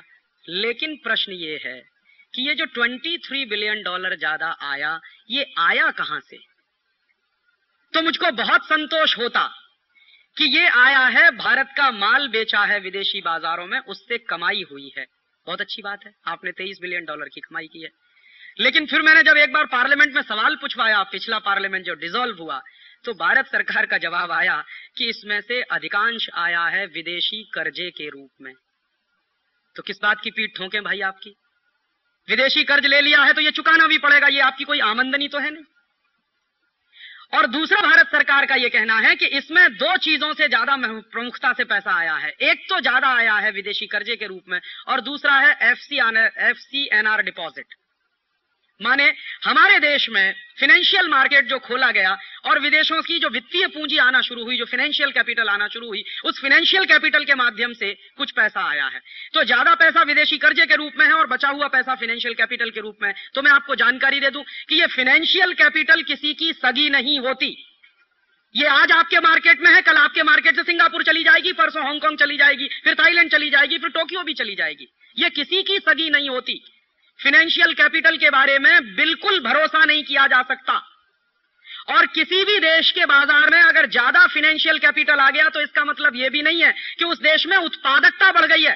फाइनेंशियल कैपिटल माने सट्टा बाजारी में पूंजी ज्यादा आ गई आपके मार्केट। और अगर सट्टा बाजार में, शेयर बाजार में कुछ ज्यादा पूंजी आ गई है बाजार में, तो उससे ना तो उत्पादन बढ़ने के संकेत मिलते हैं, ना तो उससे रोजगार बढ़ने के संकेत मिलते हैं, ना उससे देश का GDP बढ़ने का संकेत मिलता है, ना उससे देश का एक्सपोर्ट बढ़ने का संकेत मिलता है। वो तो जुए का लक्ष्मी है, जुए की पूंजी है। वो आज आपके पास है, कल किसी और के पास चली जाएगी। फाइनेंशियल कैपिटल तो अपना मार्केट ढूंढती रहती है, और जो आई वो जाना शुरू भी हो गई है। जिस दिन से फाइनेंशियल कैपिटल हिंदुस्तान में से जाना शुरू हुई है, उसी दिन से हिंदुस्तान का शेयर बाजार जमीन पर धराशायी है। एक महीने में कितनी फाइनेंशियल कैपिटल भारत से जा रही है? नवंबर के महीने में बॉम्बे स्टॉक एक्सचेंज के आंकड़े बताते हैं, नवंबर 1997 में 500 करोड़ की फाइनेंशियल कैपिटल यहां से गई है एक ही महीने में।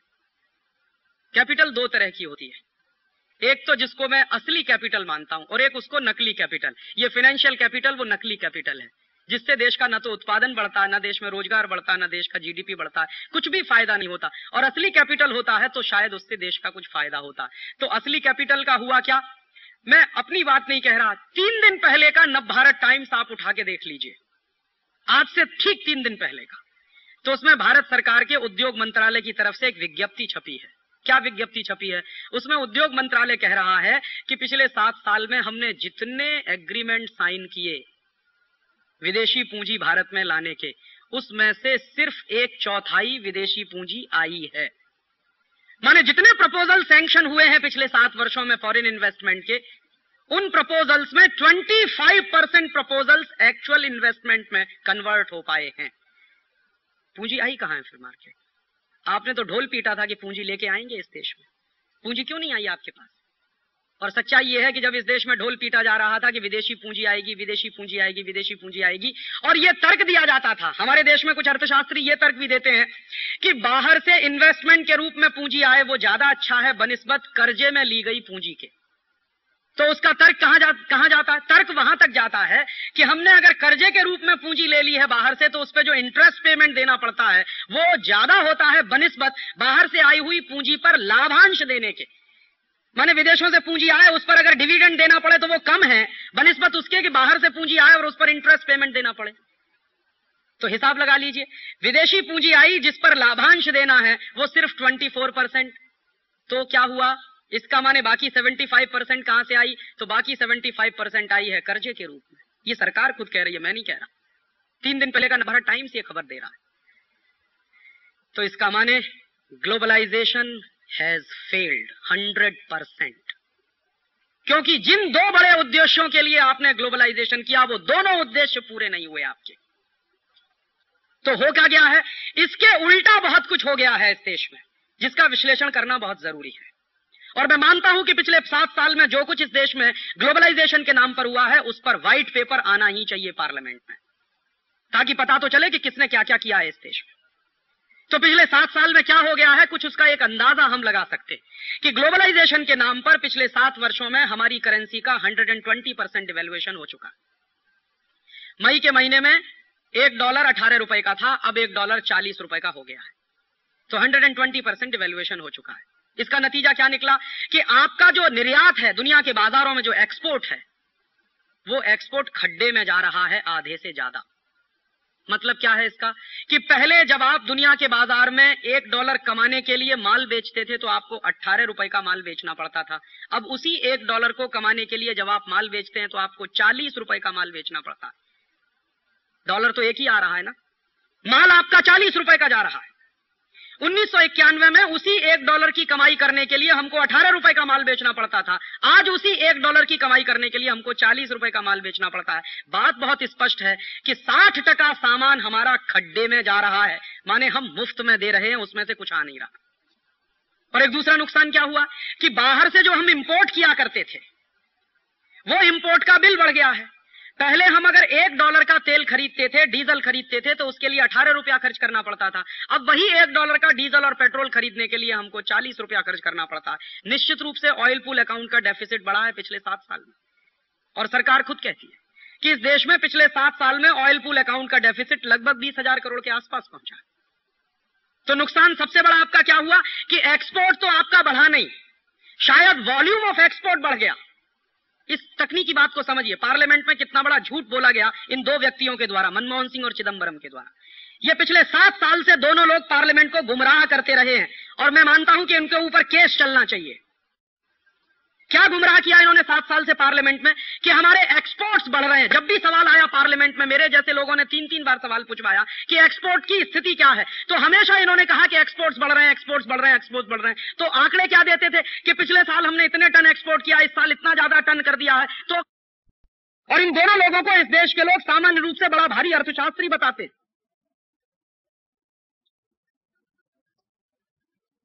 अब ये इंटेलेक्चुअल प्रोस्टिट्यूशन है कि अर्थशास्त्र है, क्या करें हम इसको कि 7 साल से पार्लियामेंट में आप झूठ बोलते रहे, पूरे देश की जनता को गुमराह करते रहे कि हमारे एक्सपोर्ट्स, वॉल्यूम ऑफ एक्सपोर्ट्स बढ़ रहे हैं। वॉल्यूम ऑफ एक्सपोर्ट से मुझे क्या लेना देना, एक्सपोर्ट अर्निंग्स बताइए कितनी बढ़ रही। अब वो बात खुली है। अब वो बात कैसे खुली है, जब सरकार जाने को हुई है तो हमारे देश के फाइनेंस सेक्रेटरी ने एक दिन कहीं कुछ कह दिया होगा, किसी पत्रकार ने उनको खींचा होगा, ड्रिल किया होगा, तो उनके मुंह से निकल गया होगा। तो उन्होंने कह दिया कि एक्सपोर्ट अर्निंग्स में तो बहुत बुरी तरह से कमी आई है पिछले 7 साल में। और अगर व्हाइट पेपर आए इस देश के पार्लियामेंट में तो आपको निश्चित रूप से पता चल सकेगा कि आपकी एक्सपोर्ट अर्निंग्स में कितनी कमी आई है। तो एक्सपोर्ट अर्निंग्स आपकी कम होती चली गई, इंपोर्ट्स बिल आपके बढ़ते चले गए। निश्चित रूप से क्या हुआ, ट्रेड डेफिसिट बढ़ गया। और 1991 में ग्लोबलाइजेशन के पहले जो ट्रेड डेफिसिट था इस देश में, वो 2000 करोड़ का था। आज ट्रेड डेफिसिट भारत सरकार के आंकड़ों के अनुसार 20,000 करोड़ का हो गया। तो 20,000 करोड़ का ट्रेड डेफिसिट लेकर हम बैठे हुए हैं, और ये रिकॉर्ड हुआ है। पिछले 50 साल में भारत की अर्थव्यवस्था में 20,000 करोड़ का ट्रेड डेफिसिट कभी नहीं हुआ जो अभी हुआ है इस समय। दूसरा क्या नुकसान हुआ कि आपके देश में विदेशी कंपनियों को ग्लोबलाइजेशन, लिबरलाइजेशन के नाम पर खुली छूट मिली। क्या कह के कहा गया कि अगर विदेशी कंपनी नहीं आएगी तो कंपटीशन कैसे होगा मार्केट में, और कंपटीशन नहीं होगा तो भारतीय कंज्यूमर को फायदा कैसे मिलेगा मार्केट में। तो विदेशी कंपनियों को खुली छूट देनी ही पड़ेगी ताकि डोमेस्टिक इंडस्ट्री कंपटीशन में आ सके। तो आप देखिए, जब ग्लोबलाइजेशन शुरू हुआ था, नया था, तो पेप्सी आया था, कोका कोला आया था, और इस देश में उनको बुलाया गया था। उसी के साथ साथ एक इंडियन कॉम्पिटिटर भी था, पार्ले प्रोडक्ट्स। तो उसका थम्स अप था मार्केट में, उसका लिम्का था मार्केट में, कोका कोला था मार्केट में, और लहर पेप्सी था मार्केट में। तो 2 बाहर से आई हुई कंपनियां थी और एक इंडियन कंपनी थी। और इंडियन कंपनी पार्ले प्रोडक्ट्स तो बहुत बड़ी है, इसके साथ साथ कैंपा भी था, चरणजीत सिंह वाला 777 जो बेचा करता था। और कैंपा के साथ साथ एक और था, गोल्ड स्पॉट। भले ही छोटी कंपनी थी लेकिन मार्केट में कॉम्पिटिटर के रूप में तो उनकी हैसियत थी ही। तो क्या हुआ कि नया नया जब ग्लोबलाइजेशन शुरू हुआ था तो ऐसा माना जाता है कि उस समय कंपटीशन नहीं था। कंपटीशन तो तब होगा जब मल्टीनेशनल को खुली छूट मिलेगी। तो उस समय क्या होता था, आप प्राइसिंग में पैरिटी करके देख लीजिए। हिंदुस्तान में जब पेप्सी नया नया बिकने के लिए आया, कोका कोला नया नया बिकने के लिए आया, तो उस समय पेप्सी की बोतल बिकती थी 3.25 रुपए की, 3.25 रुपए की पूरे देश में। कोका कोला भी 3.25 रुपए का था और थम्सअप उस समय 3.5 रुपए का था। तो थम्सअप वाले को भी अपने दाम कुछ कम करने पड़े, उसने भी 3.25 रुपए का किया। तो पेप्सी 3.25 रुपए का, कोका कोला 3.25 रुपए का, गोल्ड स्पॉट भी 3.25 रुपए का, माने नॉर्मल 3.25 रुपए से 3.50 रुपए के रेंज में सभी बोतलें बिका करती थी इस देश में। फिर क्या हुआ, चूंकि विदेशी कंपनियों को खुली छूट है, उन्होंने मार्केट में इंडियन कंपनियों को टेक ओवर करना शुरू कर दिया, जैसे साउथ कोरिया में हुआ। साउथ कोरिया की बड़े बड़े पब्लिक सेक्टर और वहां के प्राइवेट सेक्टर की कंपनियों को जिस तरह से अमेरिकन कंपनियों ने टेक ओवर किया, वैसे ही भारत में भी शुरू हो गया। तो क्या हुआ, एक दिन हमको अखबार में खबर मिली कि पूरा का पूरा पार्ले प्रोडक्ट चला गया कोका कोला के कंट्रोल में। अब आप जरा इस बात पर ध्यान दीजिए कि पेप्सी और कोका कोला अगर इस देश में कंपटीशन करने के लिए आए थे तो उन्होंने पार्ले को टेक ओवर क्यों किया? अगर आप मानते हैं कि वो बहुत बड़े कॉम्पिटिटर हैं, तो पहलवान बनकर कुश्ती लड़ते भारत के बाजार में आके, और पार्ले भी चलता, गोल्ड स्पॉट भी चलता, पेप्सी भी चलता, कोका कोला भी चलता, तभी तो मैं मानता कि कंपटीशन है। तो मेरे मन में अक्सर यह प्रश्न उठता है कि अगर वो कंपटीशन करने आए तो उन्होंने क्यों टेक ओवर किया पार्ले प्रोडक्ट को? और भारत सरकार अगर ये कहती है कि हम कंपटीशन चाहते हैं मार्केट में, तो भारत सरकार ने क्यों टेक ओवर होने दिया पार्ले प्रोडक्ट को? क्योंकि यह बात तो भारत सरकार भी जानती थी कि अगर पार्ले चला जाएगा तो उनके सामने कोई कॉम्पिटिटर नहीं रहेगा। गोल्ड स्पॉट की कोई औकात नहीं थी, कैंपा की कोई औकात नहीं थी। चरणजीत सिंह पहले ही सरेंडर कर चुके थे उनके सामने, और वो तो तैयार बैठे थे कि अगर पार्ले जाता है तो हम भी किसी ना किसी कंपनी के साथ कोई ना कोई ज्वाइंट वेंचर कर लेंगे। तो हुआ क्या, कंपटीशन के नाम पर मल्टीनेशनल की मार्केट में मोनोपोली एस्टेब्लिश हो, इसके लिए भारत सरकार ने खुली छूट दी और कोका कोला ने पार्ले को टेक ओवर कर लिया। पार्ले चला गया और मार्केट से धीरे धीरे जितने इंडियन कॉम्पिटिटर थे सब मार्केट से बाहर हो गए, या तो पेप्सी के कब्जे में चले गए या कोका कोला के कब्जे में चले गए। अब देखिए कितना कंपटीशन हो रहा है इस मार्केट में कि 3.25 रुपए में जो पेप्सी कोला बिकता था, अब वो 10 रुपए में हम पी रहे हैं और कह रहे हैं कंपटीशन हो रहा है मार्केट में, और झक मार के पी रहे हैं। क्योंकि दो ही चॉइस है, या तो पेप्सी पीजिए या कोका कोला पीजिए, और दोनों ही चॉइस आप करेंगे पैसा अमेरिका ही जाने वाला है। आपके लिए दो ही तो चॉइस है इस समय मार्केट में। आप कहेंगे मैं सिट्रा पीऊंगा, तो सिट्रा के नीचे देख लीजिए लिखा हुआ क्या है, कंट्रोल्ड बाय कोका कोला। आपको लगता है मैंगो फ्रूटी पीऊंगा, तो मैंगो फ्रूटी के नीचे देख लीजिए क्या लिखा हुआ है। कोई भी बोतल मार्केट में सॉफ्ट ड्रिंक की चाहे जिस नाम से बिकती हो आप पी लीजिए, पैसा आपका अमेरिका ही जाने वाला है। और मैं पूछना यह चाहता हूं आप सबसे कि 3.25 रुपए में जब पेप्सी बिकता था तब ज्यादा कंपटीशन था, या अब 10 रुपए में बिक रहा है तब ज्यादा कंपटीशन है? माने हमने ग्लोबलाइजेशन के नाम पर इंडियन मार्केट में मल्टीनेशनल को मोनोपोली बनाने की खुली छूट दी है। तो दूसरा बड़ा झूठ इस देश के लोगों से यह बोला गया है कि हम मल्टीनेशनल्स को बुला रहे हैं तो कंपटीशन होगा मार्केट में। आपने कंपटीशन के लिए नहीं बुलाया, आपने उनकी मोनोपोली एस्टेब्लिश करने के लिए मार्केट में बुलाया। ऐसे एक दूसरा उदाहरण आपको देना चाहता हूं कि ढेर सारी कॉस्मेटिक्स की अमेरिकन कंपनियां इंडियन मार्केट में आई हैं। उनमें सबसे बड़ी कंपनी है रेवलॉन,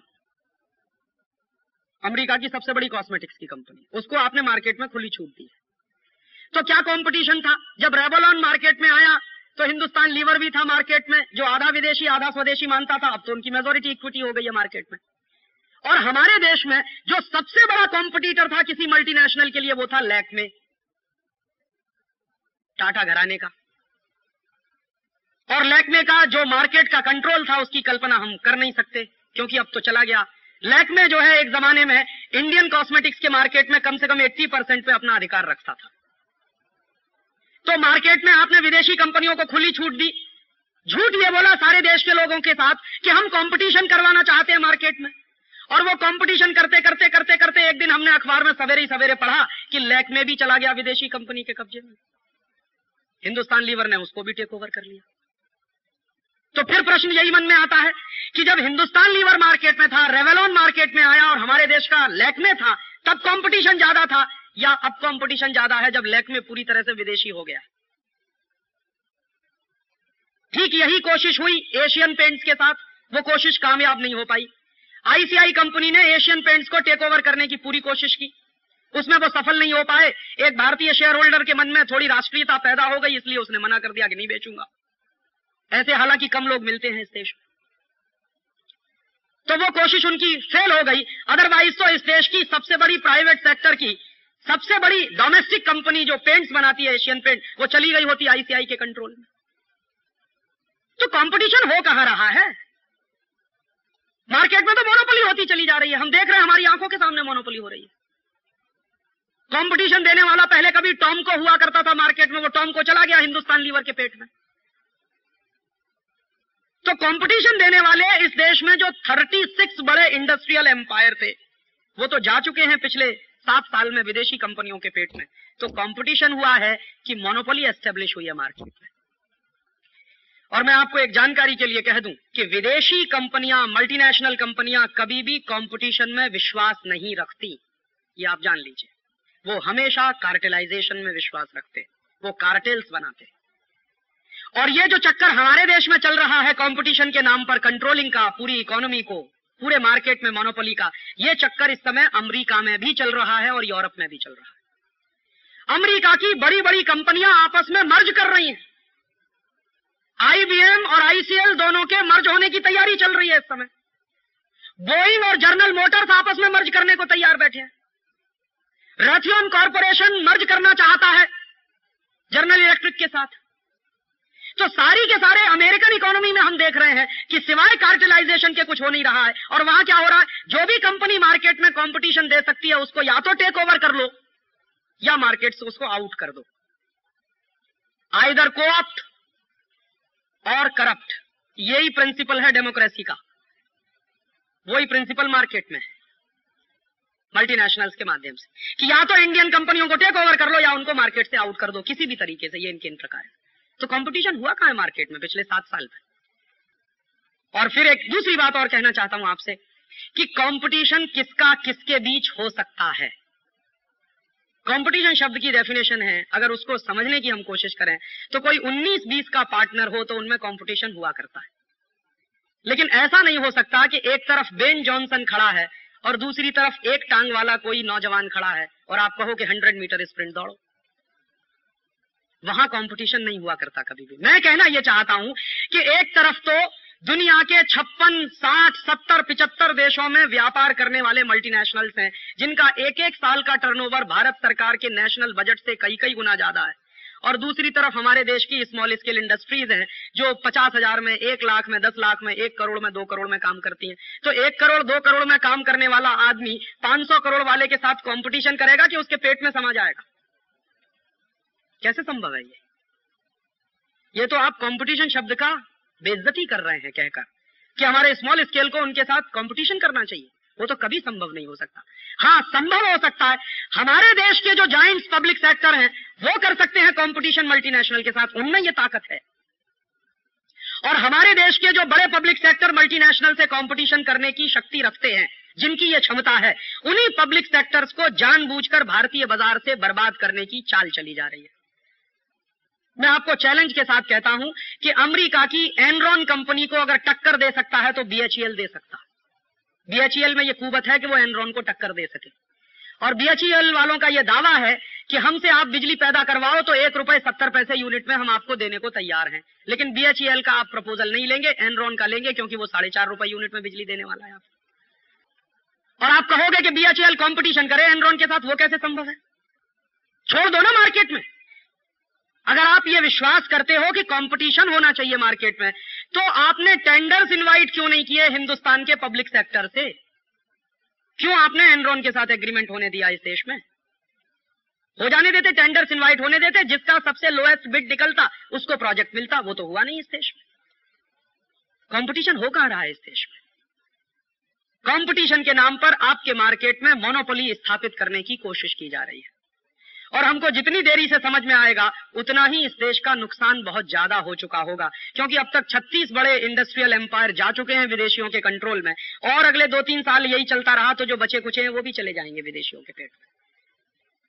और तीसरी एक बात और कहना चाहता हूं कि ये जो ग्लोबलाइजेशन, लिबरलाइजेशन हुआ, इसने भारत के बाजार में, जैसे मैंने आपसे कहा, बहुत लोग कहते हैं कि अमेरिका ने देखो कितनी फ्री बना दी है अपनी पूरी की पूरी इकोनॉमी। मैं आपको जानकारी दे दूं, अमेरिका में एंटी डंपिंग के जो कानून चलते हैं इस समय, वो दुनिया में सबसे शक्तिशाली माने जाते हैं।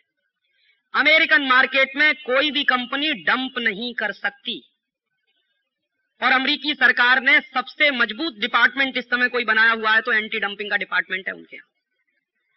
और एंटी डंपिंग का जो लॉ है अमेरिका में, वो अभी मैंने देखना शुरू किया है कि देखें उन्होंने क्या किया है अपनी डोमेस्टिक इंडस्ट्री के प्रोटेक्शन के लिए। तो आप पढ़ेंगे तो आपको थोड़ा सा चक्कर आ जाएगा कि जिस अमेरिका के बारे में आपको गलतफहमी से प्रचार किया जाता है कि वो फ्री इकोनॉमी में विश्वास करने वाला देश है, अमेरिका 100% प्रोटेक्शन की इकोनॉमी में विश्वास करता।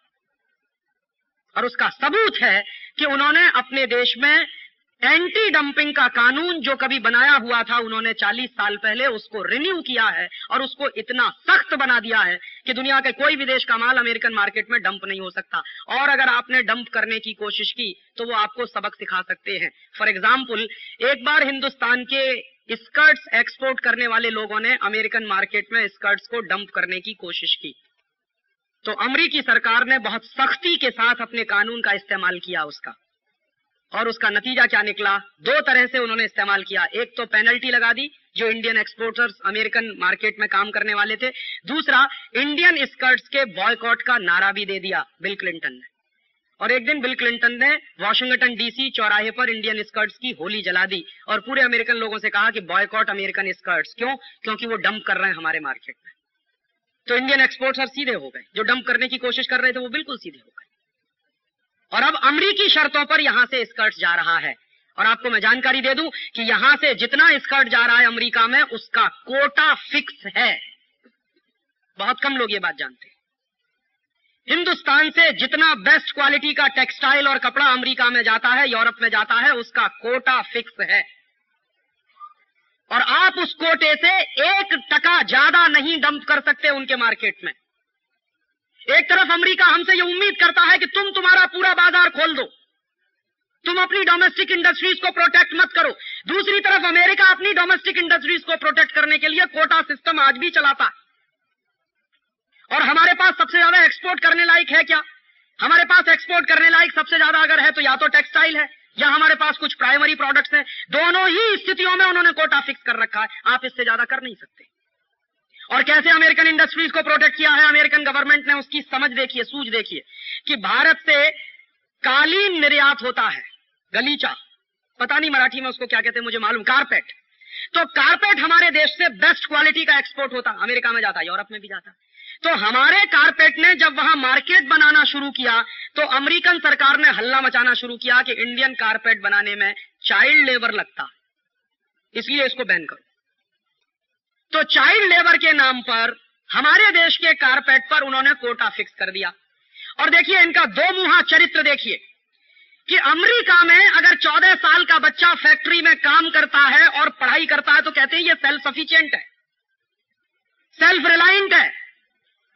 और मेरे देश में कोई बच्चा अपने मां बाप के साथ मिलकर कालीन बनाता है अपने घर में बैठ के तो कहते हैं चाइल्ड लेबर है। ये दोहरा स्टैंडर्ड देखिए। और आपको मैं जानकारी दे दूं, ILO की रिपोर्ट के अनुसार अमेरिकन इंडस्ट्रीज में इस समय लगभग 20 मिलियन बच्चे हैं जो काम कर रहे हैं, जिनकी उम्र 14 साल के आसपास है। कोई प्रश्न नहीं पूछता कि तुम्हारे यहां चाइल्ड लेबर है। वहां वो कहते हैं कि ये तो इकोनॉमिक सेल्फ डिपेंडेंट बच्चे हैं, सेल्फ सफिशिएंट है, सेल्फ रिलायंट है। देखो कितना काम करते हैं, अपने पेट का भी जुगाड़ करते हैं और पढ़ाई भी करते हैं। तो मेरे देश में जब कोई बच्चा करने की कोशिश करता है तो कहते चाइल्ड लेबर है। तो जहां मेरा एक्सपोर्ट ज्यादा हो सकता था अमेरिकन मार्केट में, क्योंकि मेरे पास कालीन बहुत अच्छी क्वालिटी का है, वहीं पर उन्होंने मार पीटना शुरू कर दिया।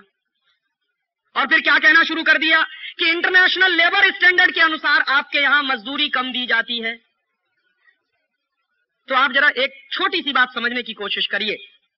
दुनिया में कोई भी इंडस्ट्री जब चलती है तो उस इंडस्ट्री को चलाने के लिए जो सबसे महत्वपूर्ण चीजें होती हैं उनमें एक तो कैपिटल होता है, दूसरा लेबर होता है, तीसरा मैनेजमेंट होता है, चौथा रॉ मटेरियल्स होते हैं, रिसोर्सेज होते हैं, और पांचवा होती है विल पावर, माने संकल्प शक्ति। तो किसी देश के पास कैपिटल ज्यादा है, किसी देश के पास नेचुरल रिसोर्सेज ज्यादा है, किसी देश के पास लेबर ज्यादा है, किसी देश के पास अपनी विल पावर ज्यादा, वगैरह वगैरह। तो ये तो पैरामीटर्स है ना किसी भी इंडस्ट्री को चलाने वाले। तो अमेरिका हमसे यह उम्मीद करता है कि आप अमेरिकन पूंजी के लिए भारत के बाजार को खुला छोड़ दीजिए।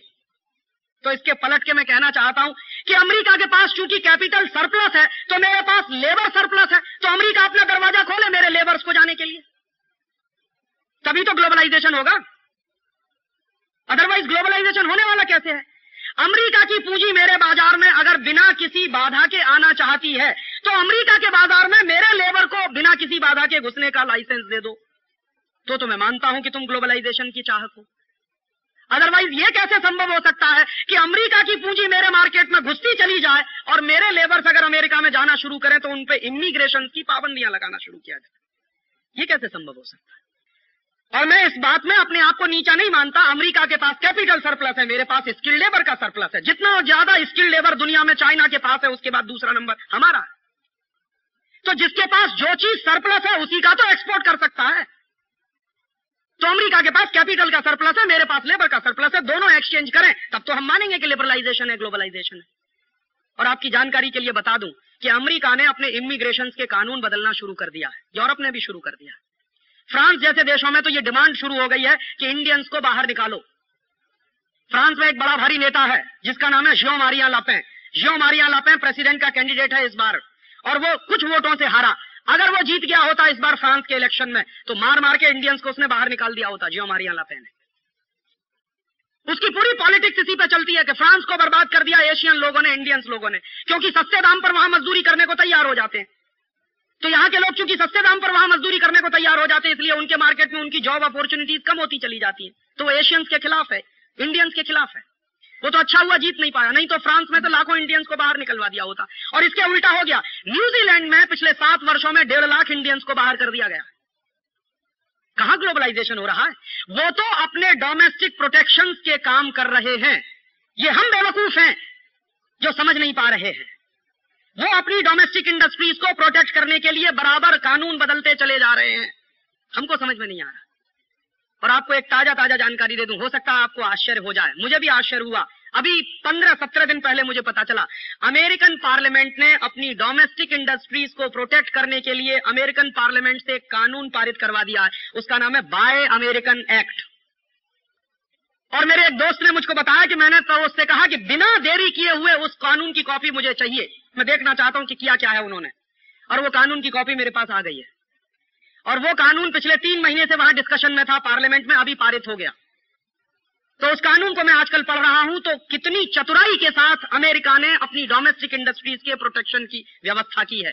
एक भी इंडस्ट्री अमेरिका ने ऐसी नहीं छोड़ी जो उस कानून की परिधि के बाहर हो। और उस कानून की प्रस्तावना में सबसे पहला वाक्य बहुत स्पष्ट कह दिया है कि चूंकि यह कानून अमेरिकन पार्लियामेंट से पारित हुआ है और अमेरिकन पार्लियामेंट सॉवरेन है, इसलिए कोई भी इंटरनेशनल लॉ इस कानून को बदलवा नहीं सकेगा।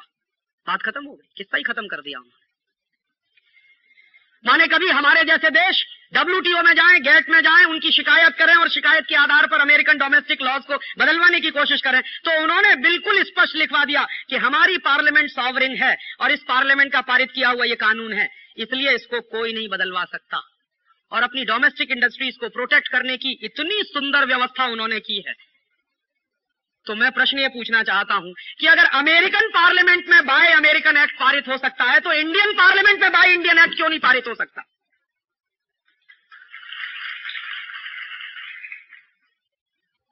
और अमेरिकन पार्लियामेंट में जब बाय अमेरिकन एक्ट पारित हुआ है, तो हिंदुस्तान में लिबरलाइजेशन, ग्लोबलाइजेशन के समर्थकों ने चू नहीं मुंह से निकाला, और ना अंतर्राष्ट्रीय अर्थव्यवस्था का समर्थन करने वाले अर्थशास्त्रियों ने चू किया मुंह से। एक तरफ ये बात कहने वाले लोग हैं कि हम फ्री वर्ल्ड चाहते हैं, फ्री मार्केट चाहते हैं, फ्री इकोनॉमी चाहते हैं, दूसरी तरफ American parliament bye American act पारित करवा रही है। कोई नहीं बोल रहा है इस पे। और मैं आपको बता दूं कि अगर मेरे देश में बाय इंडियन एक्ट पारित हुआ, तो मेरे ही देश में ऐसे लोग हैं जो इसको गालियां देना शुरू कर देंगे कि आप इंडस्ट्री को प्रोटेक्ट कर रहे हैं।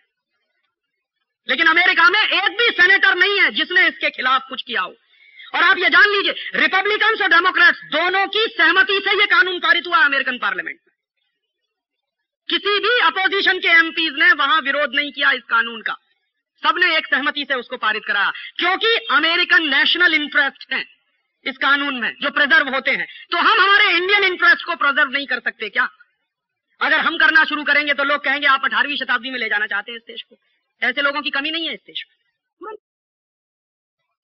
प्राइवेटाइजेशन के नाम पर जो 1991 तक डंपिंग का कानून था, उसको इतना ढीला कर दिया गया है कि इस समय हिंदुस्तानी बाजार में बिल्कुल मुफ्त के दाम में विदेशियों का माल बिकना चालू है। और विदेशी कंपनियां तो घोषित रूप से ये कहकर आती हैं कि शुरू के 2 साल अगर घाटा भी उठाना पड़े तो उठाएंगे, एक बार इंडियन मार्केट को अपने कंट्रोल में कर लो, फिर जो मन में कीमत आएगी वो वसूलेंगे हम। तो पूरी की पूरी इंडियन केमिकल इंडस्ट्री को बर्बाद कर दिया पिछले 2-3 साल में इस एंटी डंपिंग कानून के हट जाने के कारण। और कैसे बर्बाद हुई इंडियन केमिकल इंडस्ट्री, आप तो समझदार हैं, इसलिए एक ही स्टेटमेंट में समझ जाएंगे कि बाहर से आने वाला जो रॉ मटेरियल है और फिनिश प्रोडक्ट है, दोनों पे ड्यूटीज एक जैसे। बर्बाद कर दिया पूरी डोमेस्टिक इंडस्ट्री को पिछले 3 साल में इन लोगों ने। पूरी इलेक्ट्रॉनिक इंडस्ट्री को बर्बाद कर दिया इन्होंने, पूरी की पूरी पेपर इंडस्ट्री को बर्बाद कर दिया इन लोगों ने इस देश में।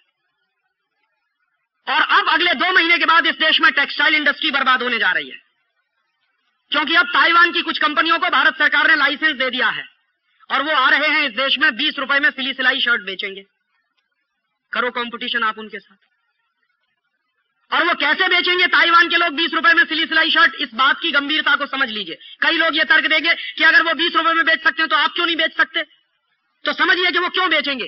ताइवान की सरकार एक्सपोर्ट में भयंकर सब्सिडीज देती है, और दूसरी बात, ताइवान की हर कंपनी को लोन मिलता है 3.5% के इंटरेस्ट पर। तो चूंकि ताइवान की गवर्नमेंट अपनी कंपनियों को एक्सपोर्ट में भयंकर सब्सिडीज देती है और 3-3.5% का उनका लोन है, इंटरेस्ट लोन है, हमारे देश की कंपनियों को इंटरेस्ट देना पड़ता है 14, 15, 16% और कभी कभी तो 20-25% तक चला जाता है।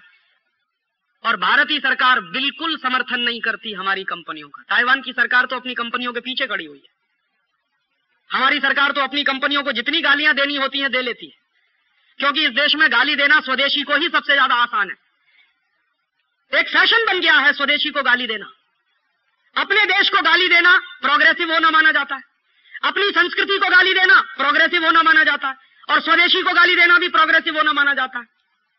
परेशानी तो इस बात की है इस देश में कि यहां जो अपने देश को जितनी ज्यादा गाली दे, जो अपनी संस्कृति को जितनी बुरी भली कह दे, जो अपने देश के स्वदेशी को जितना बुरा भला कह दे, वो उतना ही अधिक प्रोग्रेसिव, इतना ही बड़ा इंटेलेक्चुअल। ये तो डेफिनेशन है इस देश की। और जो यहां स्वदेशी का समर्थन करे, जो भारतीय संस्कृति का समर्थन करे, जो अपने राष्ट्र की बात करे, राष्ट्रीयता की बात करे, राष्ट्र धर्म की बात करे, वो कहते हैं ये सब 18वीं शताब्दी के भोंपू हैं। और इन बेवकूफों को मालूम नहीं है कि राष्ट्रीयता कभी भी 18वीं और 21वीं शताब्दी की नहीं हुआ करती। राष्ट्रीयता हमेशा नवीन होती है, चिरनवीन हुआ करती।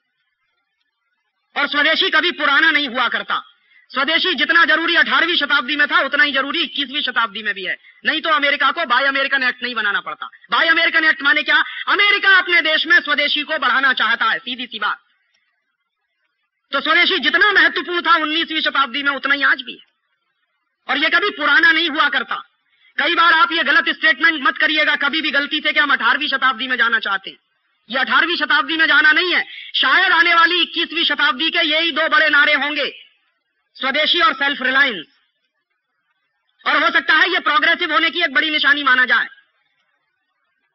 हमारे यहां तो तकलीफ ये है कि हमको किसी को राष्ट्रीयता की बात भी सिखानी पड़ती है तो जापान का उदाहरण देना पड़ता है।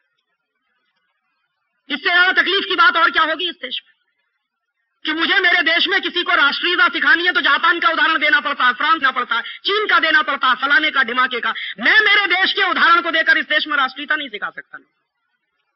ये प्रॉब्लम्स हैं इस देश की, सीरियस प्रॉब्लम्स हैं। और ये प्रॉब्लम सबसे ज्यादा इस देश में पढ़े लिखे लोगों में है, ये भी मैं आपको बता दूं।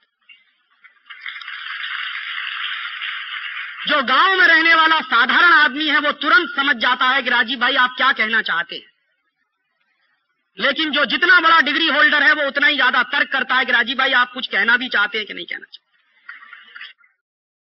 पे भी इस देश में बहस हो सकती है, स्वदेशी पर भी बहस हो सकती है। ये वही वर्ग है इस देश में। और एक बात और कह दूं, ये वो वर्ग है इस देश में जो अंग्रेजों के साथ गुलामी में पला है, बड़ा हुआ है, अंग्रेजियत पे पला के बड़ा हुआ। तकलीफ इस वर्ग की ये है, और यही वर्ग था जो अंग्रेजों का सबसे ज्यादा समर्थक था इस देश में। इस देश में जिनको राय बहादुरी मिली है, उन लोगों पर जरा नजर तो डाल लीजिए कि वो लोग कौन थे जो अंग्रेजों के राय बहादुर के तमगे लिए छाती पे लगा के घूमते थे, वो सब इंटेलेक्चुअल लोग थे हिंदुस्तान में। और अंग्रेजों के खिलाफ लड़ाई लड़ने वाला वो गांव का किसान था, मजदूर था। वही तकलीफ आज भी इस देश में है। हम देखते हैं, इस बात को समझते हैं, महसूस करते हैं। और अंत में आपसे एक दो बात और कहना चाहता हूं कि ये जो ग्लोबलाइजेशन, लिबरलाइजेशन के नाम पर जो कुछ हो रहा है इस देश में, उस पर गंभीरता से आंखें खोलकर जो सच्चाइयां हैं उनको सामने लाकर विचार करने की कोशिश करिए। और अगर आपको लगता है कि हम किसी गलत रास्ते पर जा रहे हैं तो पूरी ताकत के साथ उसका विरोध करिए, नहीं तो आपकी ईमानदारी का कोई मतलब नहीं है। 7 साल बहुत होते हैं किसी भी देश में एक एक्सपेरिमेंट को चलाने के, और 7 साल में हमको पता चल गया है कि रिसेशन भयंकर है, बेरोजगारी भयंकर है। इस ग्लोबलाइजेशन के नाम पर प्लानिंग कमीशन के आंकड़े बताते हैं कि 1991 में गरीबों की संख्या 32 करोड़ थी, अब गरीबों की संख्या 40 करोड़ हो गई है। 8 करोड़ लोग ज्यादा गरीब हुए हैं पिछले 7 साल में। गरीबी में जो हिंदुस्तान जी रहा है, ग्लोबलाइजेशन उसके लिए नहीं है। ग्लोबलाइजेशन तो इस देश में विदेशी कंपनियों के लिए है। और कोई मुझसे पूछता है कि राजीव भाई, अगर आप जैसे विचार का आदमी ग्लोबलाइजेशन करे तो क्या चीज ध्यान में रखेगा? अगर मेरे जैसे आदमी को ग्लोबलाइजेशन करने की जरूरत पड़ी तो मुझे हिंदुस्तान के गरीब दिखाई देंगे और न्यूक्लियस में वो रहेंगे, ना कि विदेशी पूंजी और विदेशी कंपनियां। अगर हमको ग्लोबलाइजेशन करने की जरूरत भी पड़ेगी तो हमारे पैरामीटर्स क्या होंगे? हमारे पैरामीटर्स विदेशी पूंजी के नहीं होंगे, हमारे पैरामीटर्स विदेशी कंपनियों के नहीं होंगे। हमारे पैरामीटर्स में होंगे हिंदुस्तान के 40 करोड़ गरीबी की रेखा के नीचे रहने वाले लोग।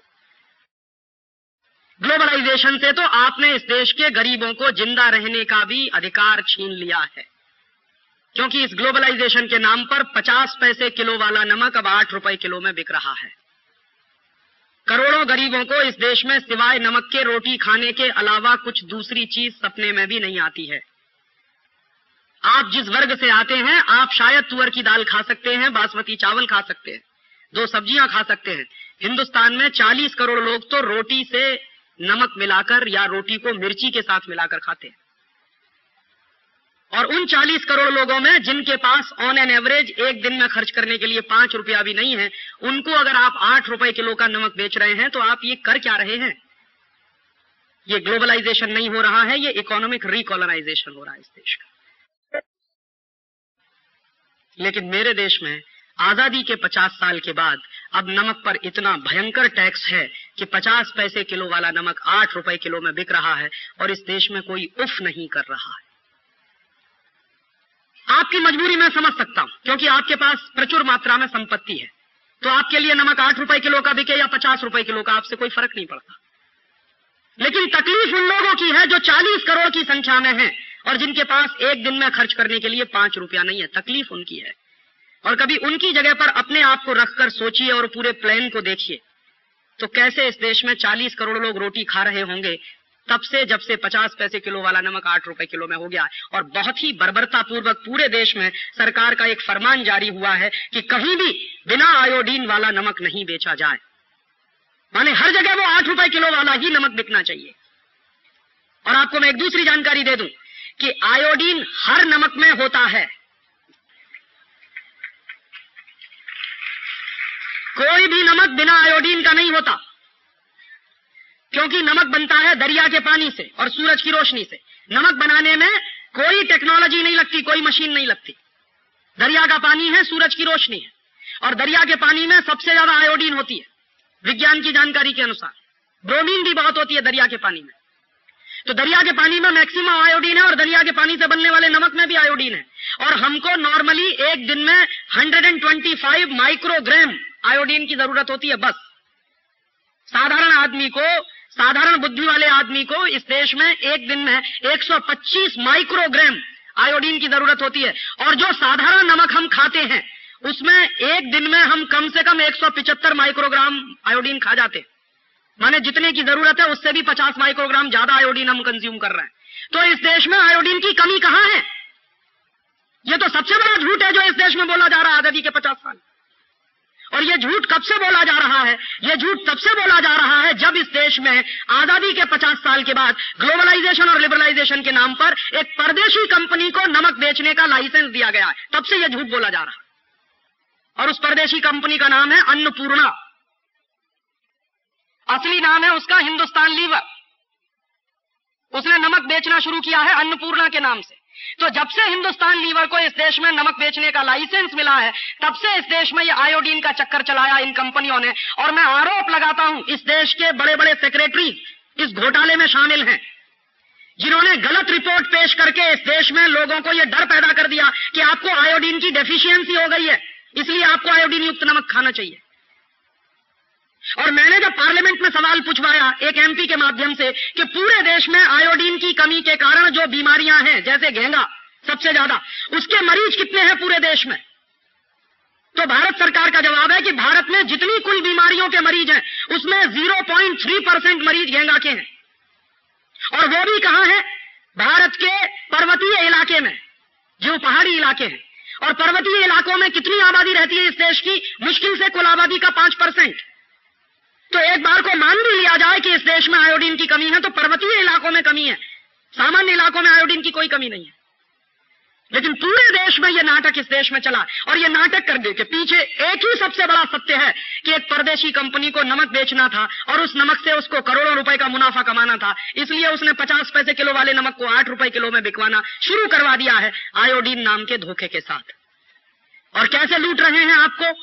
आजादी के 50 साल में इस देश में क्या चल रहा है?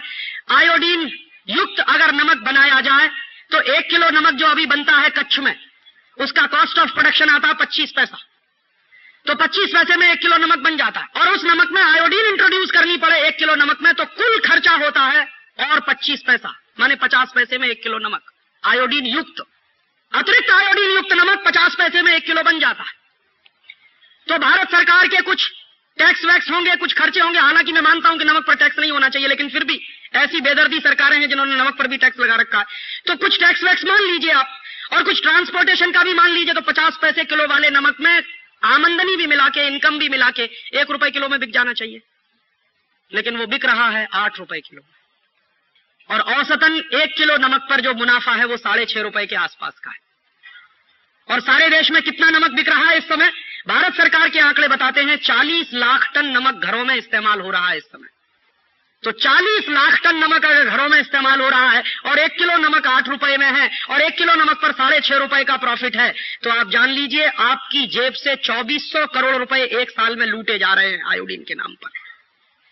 और आजादी के 50 साल में अगर इसी देश की सरकारें देश के गरीब लोगों के खीसे में से 2400 करोड़ रुपए निकाल रही हैं, तो इन सरकारों को हम क्या कहें? मैं कभी कभी जब बहुत गुस्सा होता हूं और दुखी होता हूं तो मैं कहता हूं कि नाथूराम गॉडसे ने तो गांधी के शरीर की हत्या की थी, और इन लोगों ने तो गांधी के विचार को मार दिया है। ये तो नाथूराम गॉडसे से बड़े हत्यारे हैं इस देश में।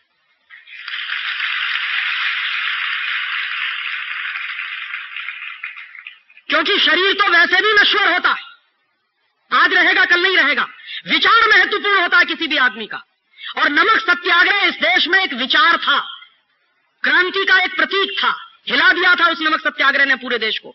और नमक पर टैक्स नहीं होना चाहिए, वो गांधी जी के दिल की तकलीफ थी, हिंदुस्तान के आखिरी आदमी के चेहरे को ध्यान में रखकर। और आज उसी देश में जहां 40 करोड़ लोग गरीबी की रेखा के नीचे रहते हो, उनको 8 रुपए किलो में आयोडीन युक्त नमक खरीदने को मिले, बाकी कुछ मिले या न मिले, और उन गरीबों को इस देश में 35 रुपए किलो का कांदा खरीदना पड़े, ये आजादी के 50 साल में इस देश की तकलीफ है। आखिरी बात चलते चलते कि आप में से कुछ लोगों के मन में फिर ये प्रश्न उठेगा कि राजीव भाई अब तो ये बर्बादी हो ही गई है, अब तरीका क्या है इसमें से? कहना चाहता हूं कि इसके सॉल्यूशंस हैं। माने ये जो व्यवस्था में हम फंस गए हैं, ये जो ग्लोबलाइजेशन में हम फंस गए, लिबरलाइजेशन में हम फंस गए, और जो बर्बादी आ गई है पिछले 7 साल से, इसको ठीक किया जा सकता है। कैसे ठीक किया जा सकता है? कुछ काम हमको करने पड़ेंगे इस देश में। कुछ काम होंगे जो शॉर्ट टर्म के होंगे और कुछ काम होंगे जो लॉन्ग टर्म की पॉलिसीज के रूप में होंगे। जो शॉर्ट टर्म पॉलिसीज हो सकती हैं देश में इस दुर्व्यवस्था को दूर करने के लिए, वो क्या हो सकती है? मैं आपके माध्यम से कहना यह चाहता हूं, ये अगर कोई प्रेस वाले हों तो इस बात को नोट करें कि क्या क्या करना चाहिए, तो इस देश का ये खत्म हो सकती है दुर्व्यवस्था। सबसे पहले तात्कालिक रूप से इस देश में एंटी डंपिंग लॉ को ताकतवर बनाने की जरूरत है, ताकि विदेशी कंपनियों को डंप करने की जो छूट मिली है वो रुके। एक काम। दूसरा काम, अगर अमेरिकन पार्लियामेंट में बाय अमेरिकन एक्ट बना है तो इंडियन पार्लियामेंट से बाय इंडियन एक्ट बनवाने की जरूरत है। तीसरा काम, हमारे देश में ये जो विदेशी कंपनियों को लूट की खुली छूट हमने दे दी है, इसको तत्काल रोकने की जरूरत है।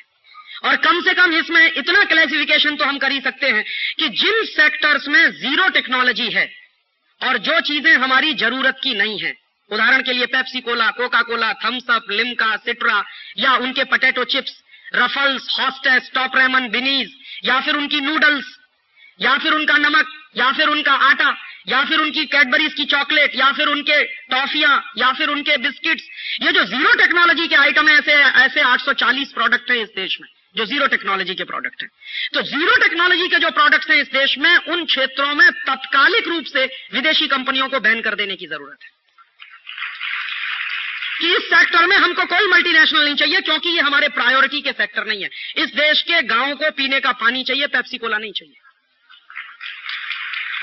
इस देश के 2 लाख गांव में पीने का पानी नहीं है, करोड़ों लोगों को पीने का पानी नहीं मिलता है, तो करोड़ों लोगों को पहले पीने का पानी चाहिए, ना कि पेप्सी और कोका कोला। इस देश में 20 लाख बच्चे हर साल बिना दूध के मर जाते हैं, उनको पहले दूध चाहिए, ना कि कैडबरीज की चॉकलेट। हमारी प्रायोरिटीज हमको समझनी चाहिए। तो हमारी प्रायोरिटीज में जो जीरो टेक्नोलॉजी के आइटम है, उनमें 100% विदेशी कंपनियों को बैन करने की जरूरत है। तो आप ये कह सकते हैं, इसमें एक कंफ्यूजन रहता है कि राजीव भाई आप क्या बोल रहे हैं, अभी जो नई आएंगी उनको बैन करना है या जो आ चुकी हैं उनकी बात कर रहे हैं? मैं बात कर रहा हूं जो आ चुकी है उनकी, नई आने वालों की तो बात ही नहीं कर रहा हूं। जो आ चुकी है उनको बैन करने की जरूरत है। तो आप पूछेंगे वो कैसे होगा? आपके देश में एक सॉलिड एग्जाम्पल है, मुरारजी भाई देसाई ने क्या किया था 1977 में। 24 घंटे में कोका कोला को नोटिस दिया था भारत छोड़ने का। तो कोका कोला ने आंखें दिखाई थी कि आप अगर मुझसे भारत छोड़ने की बात कहेंगे तो आपको मुआवजा देना पड़ेगा। तो मुरारजी भाई ने कहा कि हाँ ठीक है, मुआवजा तो दूंगा, तो पहले तुम्हारी संपत्ति जब्त करूंगा, उसको बेचकर मुआवजा दे दूंगा तुमको। और जैसे ही मुरारजी भाई ने कोका कोला की संपत्ति जब्त करने की बात कही थी, वैसे ही कोका कोला बिस्तर बोरिया उठाकर भाग गया था इस देश से। बिना 1 पैसे का कंपेंसेशन दिए कोका कोला भागा था यहां से। और कोका कोला भागा, उसके बाद IBM भागा, उसके बाद ICL भागा, और चौथा नंबर लगा हुआ था हिंदुस्तान लीवर के भागने का। तब तक सरकार गिर गई। अदरवाइज तो ये संकट ही आज नहीं होता इस देश में, क्योंकि वो सरकार बिल्कुल कमिटेड थी कि जीरो टेक्नोलॉजी के एरिया में कोई मल्टीनेशनल की हमको जरूरत नहीं है। तो मुझे लगता है कि आज हमको जो करने की जरूरत है कि जो जीरो टेक्नोलॉजी के एरिया उनमें इनको तत्काल बैन किया जाए। और आपको अगर कोई नेता इस बात से फुसलाने की कोशिश करे कि हम विदेशी कंपनियों को भगाएंगे तो उनको कंपेंसेशन देना पड़ेगा, ये सबसे बड़ा झूठ है। जानते हैं क्यों? क्योंकि जीरो टेक्नोलॉजी के एरिया में जितनी मल्टीनेशनल्स काम कर रही हैं, उनके जो मेमोरेंडम ऑफ अंडरस्टैंडिंग साइन हुए हैं, सामान्य रूप से हर कंपनी के जो मेमोरेंडम ऑफ अंडरस्टैंडिंग साइन हुए हैं, उनमें 10 साल के अंदर उनको भारत से छोड़कर चला जाना चाहिए था, ऑलरेडी चला जाना चाहिए था। लेकिन 20-20 साल हो गए, 25-25 साल हो गए, 40-40 साल हो गए, वो छोड़कर नहीं भागे हैं। माने उनकी शर्तों के अनुसार उनको चला जाना चाहिए, वो इलीगल तरीके से यहां बैठे हुए हैं, तो उनको भगाने में 1 पैसे का कंपेंसेशन नहीं देना पड़ेगा। और फिर एक काम और करना पड़ेगा कि फाइनेंशियल मार्केट में जो लूट मची हुई है उसको तात्कालिक रूप से बंद करना पड़ेगा। और फाइनेंशियल कैपिटल पर जो निर्भरता हमारी हो गई है, इस निर्भरता को खत्म करना पड़ेगा। और ये जो पूंजी के लिए कटोरा लेकर हम चले जाते हैं दूसरे देशों में भीख मांगने के लिए, ये भीख मांगना बंद करिए। भारत बहुत बड़ा देश है। और मैं तो कभी कभी कहता हूं, लेकिन ये मजाक में नहीं, गंभीर बात कह रहा हूं, हमारे देश में बंबई, दिल्ली जैसे शहरों में बैगर्स एक्ट बना हुआ है। आप जानते हैं, भिखारी अगर दिल्ली के हवाई अड्डे पर भीख मांगता हुआ पकड़ा गया तो उसको जेल में बंद कर देते। क्यों बंद कर देते? क्योंकि वो 50 पैसे की भीख मांगता है, 1 रुपए की भीख मांगता है। और हमारे देश के ये जो बड़े बड़े best finance minister billions of dollar की भीख मांग कर लाते हैं, इनकी जगह कहां होनी चाहिए फिर? तो हमको भीख मांगना बंद करना है, विदेशी पूंजी की हमको जरूरत नहीं है। तो आप पूछेंगे वो कैसे? हमारे देश में स्वदेशी पूंजी ही इतनी मात्रा में है कि उसी का इस्तेमाल हम नहीं कर पाते। रिजर्व बैंक ऑफ इंडिया के फिगर्स हैं कि इस देश में जो GDP है वो करीब करीब 8 लाख करोड़ का है 1 साल का, उसका 24% हमारे डोमेस्टिक सेविंग्स हैं एवरी ईयर। तो 2 लाख करोड़ की हमारी बचत है इस देश में 1 साल की। और 2 लाख करोड़ की अगर बचत है हमारे देश में 1 साल की, तो ये 2 लाख करोड़ की पूंजी को हम क्यों नहीं मोबिलाइज कर सकते भारत में इस्तेमाल करने के लिए? तो मुश्किल जानते हैं क्या है? इस देश के नेताओं की विश्वसनीयता पर लोगों को संदेह है। अन्यथा जो देश के लोग 2 लाख करोड़ रुपया बचत कर रहे हैं, वो पूंजी मार्केट में क्यों नहीं लगाई जा सकती? लोगों को भरोसा नहीं है सरकारों पर, नेताओं पर भरोसा नहीं। और ये जो 2 लाख करोड़ की डोमेस्टिक सेविंग्स है, इसको हम बहुत आसानी के साथ 3-3.5 लाख करोड़ पर ले जा सकते हैं, बशर्ते कि हिंदुस्तान के हर घर में एक छोटा सा संकल्प आए कि मैं मेरे जीवन में गैर जरूरी सामान इस्तेमाल नहीं करूंगा। मेरी जितनी आवश्यकता है, मेरी जितनी जरूरत है, उतनी जरूरत पूरी करने के लिए मुझे जो सफिशिएंट लगेगा उतना ही इस्तेमाल करूंगा। माने हम हमारे जीवन में संयम और अपरिग्रह के सिद्धांत को लागू करें। तो संयम और अपरिग्रह का सिद्धांत अगर हम लागू करें तो यही 2 लाख करोड़ की पूंजी 3.5-4 लाख करोड़ पर पहुंच सकती है। और 3.5-4 लाख करोड़ की पूंजी इतनी है कि भारत सरकार से इस्तेमाल करते नहीं बनेगी। और क्या करना चाहिए? एक काम और करना चाहिए इस देश में। 5 साल तक इस देश में कोई टैक्स नहीं लिया जाएगा। क्यों? क्योंकि टैक्स ले लेके तुमने इतना खून चूस लिया है कि वो मरने वाला है। जो मरीज मरने वाला होता है तो उसको ऑक्सीजन दिया जाता है, खून नहीं निकाला जाता उसके शरीर में से। तो ये उद्योग व्यवस्था मरने को तैयार बैठी है, इसका खून मत पियो, इसको ऑक्सीजन दो। तो ऑक्सीजन कैसे दे सकते हैं? 5 साल के लिए पूरी इकोनॉमी को 0 टैक्स बना दीजिए। 5 साल तक ना इनकम टैक्स लिया जाएगा, ना सेंट्रल एक्साइज लिया जाएगा, ना कोई टैक्स, और ये सारे डिपार्टमेंट बंद कर दीजिए। तो आप पूछेंगे सरकार का खर्च कैसे चलेगा? सरकार का खर्च बहुत आसानी से चल सकता है। कैसे चलेगा? हमारे देश में पिछले 50 साल में जितने घोटाले हुए हैं उन घोटालों का पैसा विदेशी बैंकों में पड़ा हुआ।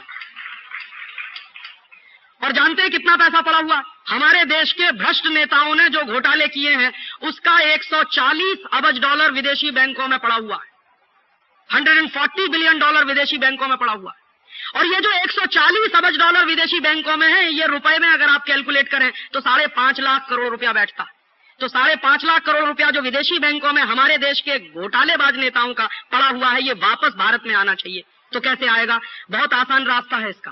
पार्लियामेंट एक कानून बनाए। क्या कानून बनाए? कि जो घोटालों के माध्यम से पैसा देश के बाहर चला गया है, ये पैसा राष्ट्र की संपत्ति है, ये नेशनल प्रॉपर्टी है।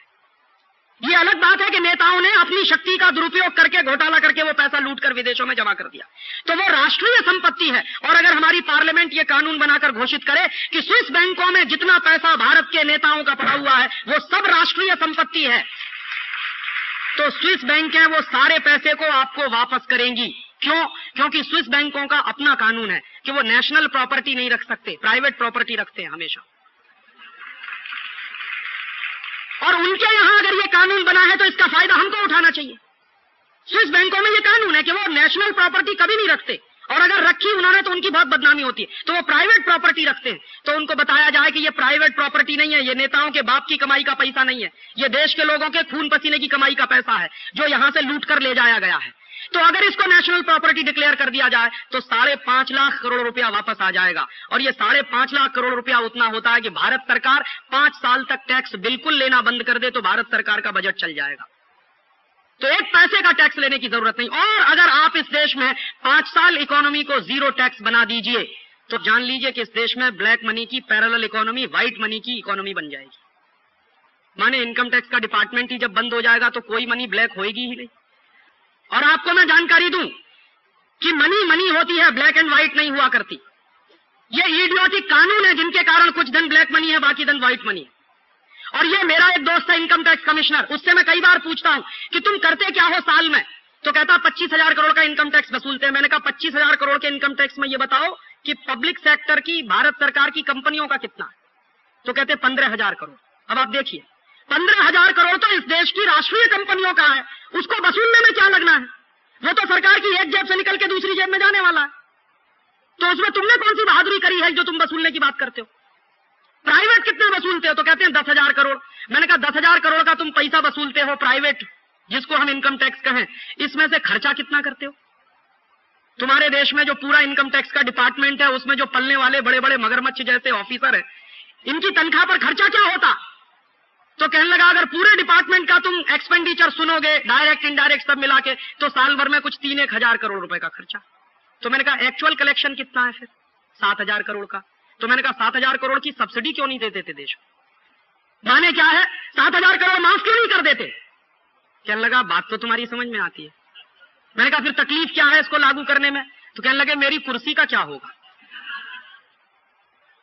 मैंने कहा तुम्हारी कुर्सी का कुछ नहीं बिगड़ने वाला। मैंने उससे पूछा कि तुम्हारे इनकम टैक्स के 1 लाख के ऑफिसर्स कितने? तो पूरे देश में 3200 ऑफिसर्स हैं। तो मैंने कहा इन 3,200 ऑफिसर्स को हम हाथ में हल पकड़ाएंगे और खेत में जोतकर जीविका चलाएंगे ये अपनी। कहने लगा क्यों? मैंने कहा तुमको मालूम नहीं है कि कैपिटल फॉर्मेशन कैसे होता है?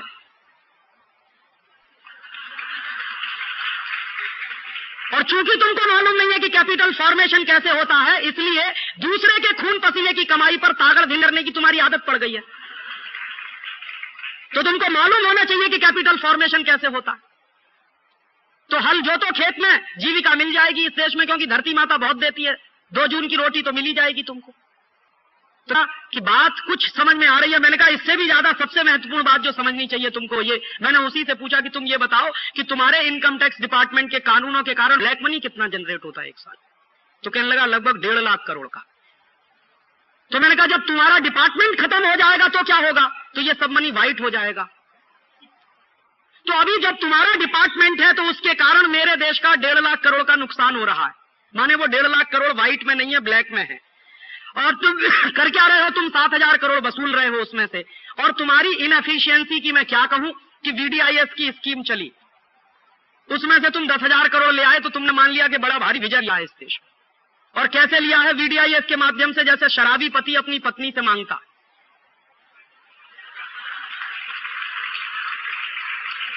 जो शराबी पति होता है वो अपनी बीवी के सामने जाके जानते हैं क्या कहता है? कि आज दे दे शराब पीने के लिए, कल से नहीं मांगूंगा तुझसे।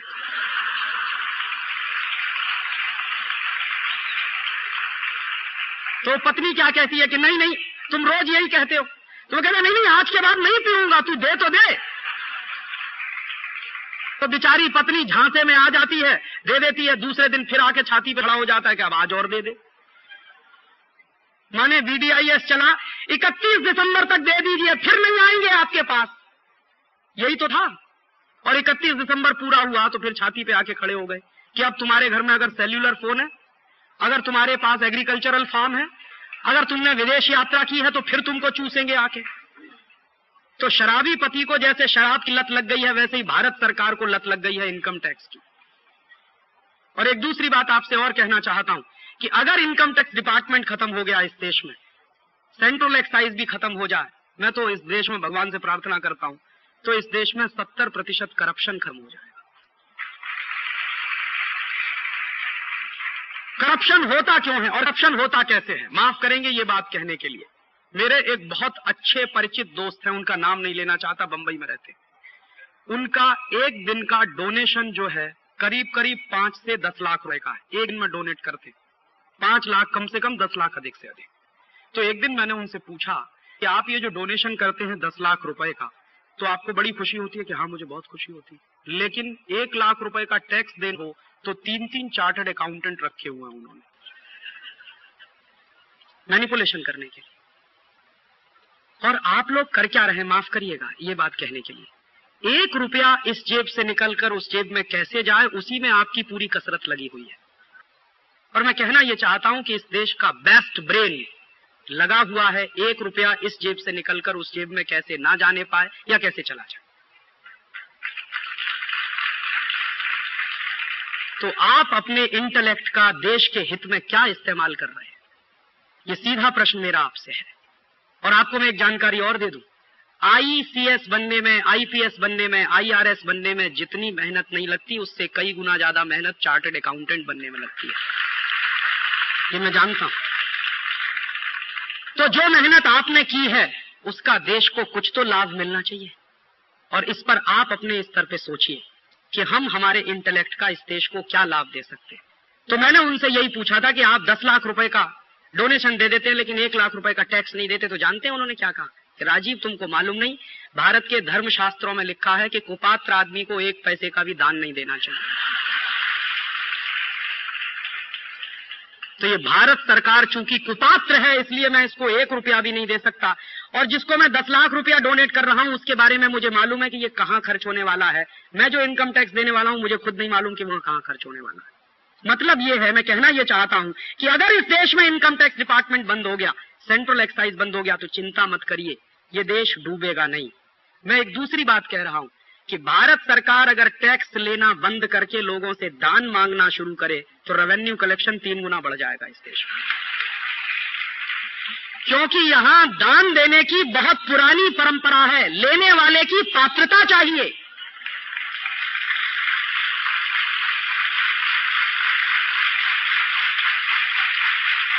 और अगर लेने वाला इस देश में पात्रता रखता है तो देने वालों की कभी कमी नहीं है। राणा प्रताप को जानते हुए कि वो एक हारी हुई लड़ाई लड़ रहा है, भामाशाह ने अपनी थैलियां खोल दी थी। ये जानते हुए कि राणा प्रताप एक हारी हुई लड़ाई लड़ रहा। भामा शाह के सामने दोनों विकल्प खुले थे। अकबर ने संदेश भेजा था कि आप चाहो तो आपकी पूरी संपत्ति की मैं सुरक्षा कर सकता हूं, आप मुझसे मिल जाओ। भामा शाह ने यही कहा था कि अकबर, तुमसे मिलने की तो बात मैं सपने में नहीं सोच सकता। मैं जानता हूं कि राणा प्रताप हारी हुई लड़ाई लड़ रहा है, लेकिन मेरी संपत्ति सुपात्र को ही जाएगी, कुपात्र को नहीं जाने वाली। तो इस देश में ये हजारों साल की परंपरा है कि सुपात्र लोगों को कभी भी इस देश में कमी नहीं होती और कुपात्र लोगों को दान कभी देना नहीं चाहिए। तो मैं मानता हूं कि अगर सरकारें अपनी सुपात्रता सिद्ध करें इसमें, तो उनको कोई कमी नहीं होने वाली दान की। तो टैक्स नहीं लिया जाएगा, दान लिया जाएगा, और दान लेने में विनम्रता होती है, टैक्स लेने में गुंडागर्दी दिखाई जाती है। तो विनम्रता के साथ जब सरकार आपके पास आएगी और उनका ऑफिसर आएगा कि हमें केंद्र की व्यवस्था चलानी है, राज्य की कुछ व्यवस्था चलानी है, जिले की चलानी है, इसलिए आपसे दान चाहिए, तो आपका दिल खुद ब खुद पसीज जाएगा और आप शायद 1 लाख रुपए का टैक्स नहीं देंगे, लेकिन 10 लाख रुपए का दान कर देंगे। ये संभव है इस देश में, ये भारत में संभव है। ये मैं यूटोपियन बात नहीं कह रहा हूं। इस देश में हजारों साल ऐसे व्यवस्थाएं चली हैं। तो मेरा निवेदन ये है कि इस देश में अगर हम पूरी इकोनॉमी को 0 टैक्स बना दें और कोई टैक्स ना वसूला जाए, लॉन्ग टर्म की पॉलिसीज की मैं बात कर रहा हूं, तो इस भारत को आप सोने की चिड़िया फिर से बना सकते हैं। क्यों? मेरे एक दोस्त से मैंने एक दिन पूछा कि तुम जो उत्पादन करते हो उसमें ब्लैक कितना है, व्हाइट कितना है, एक्साइज की चोरी करने के लिए। तो उसने खुद कहा, राजीव 1:4 का रेशियो रहता है। हाँ, वो खुद कह रहा था मुझसे। तो मैंने उससे ज्यादा इंटेलिजेंसी से एक दूसरी बात पूछी कि मान लो तुमको सेंट्रल एक्साइज का डर नहीं रहे तो उसने कहा शायद इससे भी ज्यादा हो सकता है। वो फिर 1:4 नहीं है, वो 4:4 ही रहेगा, फिर चक्कर ही नहीं है कोई दूसरा। मतलब क्या है, आज जो भारत सरकार कहती है कि इस देश का जीडीपी 8 लाख करोड़ का है, मुझे ऐसा लगता है कि अगर सेंट्रल एक्साइज डिपार्टमेंट बंद हो जाए तो जीडीपी 16 लाख करोड़ का तो एक झटके में हो जाएगा इस देश में। परेशानी क्या होने? तो परेशानी कहां है?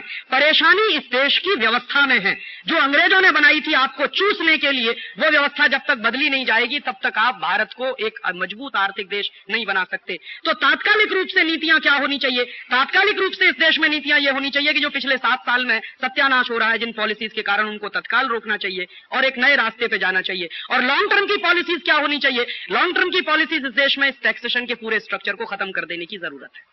और चलते चलते आपसे एक आखिरी बात कि ये होगा कैसे? कैसे संभव है ये संभव है इस देश में एक बड़ी वैचारिक क्रांति की मदद से। और वो बड़ी वैचारिक क्रांति करेगा कौन? वो आप करेंगे, वो मैं करूंगा। इस देश में वैचारिक क्रांति का एक आंदोलन चलाने की जरूरत है और उस वैचारिक क्रांति के आंदोलन में आप हम सब सहभागी हो सकते हैं। इस आंदोलन में आप और हम सहभागी बने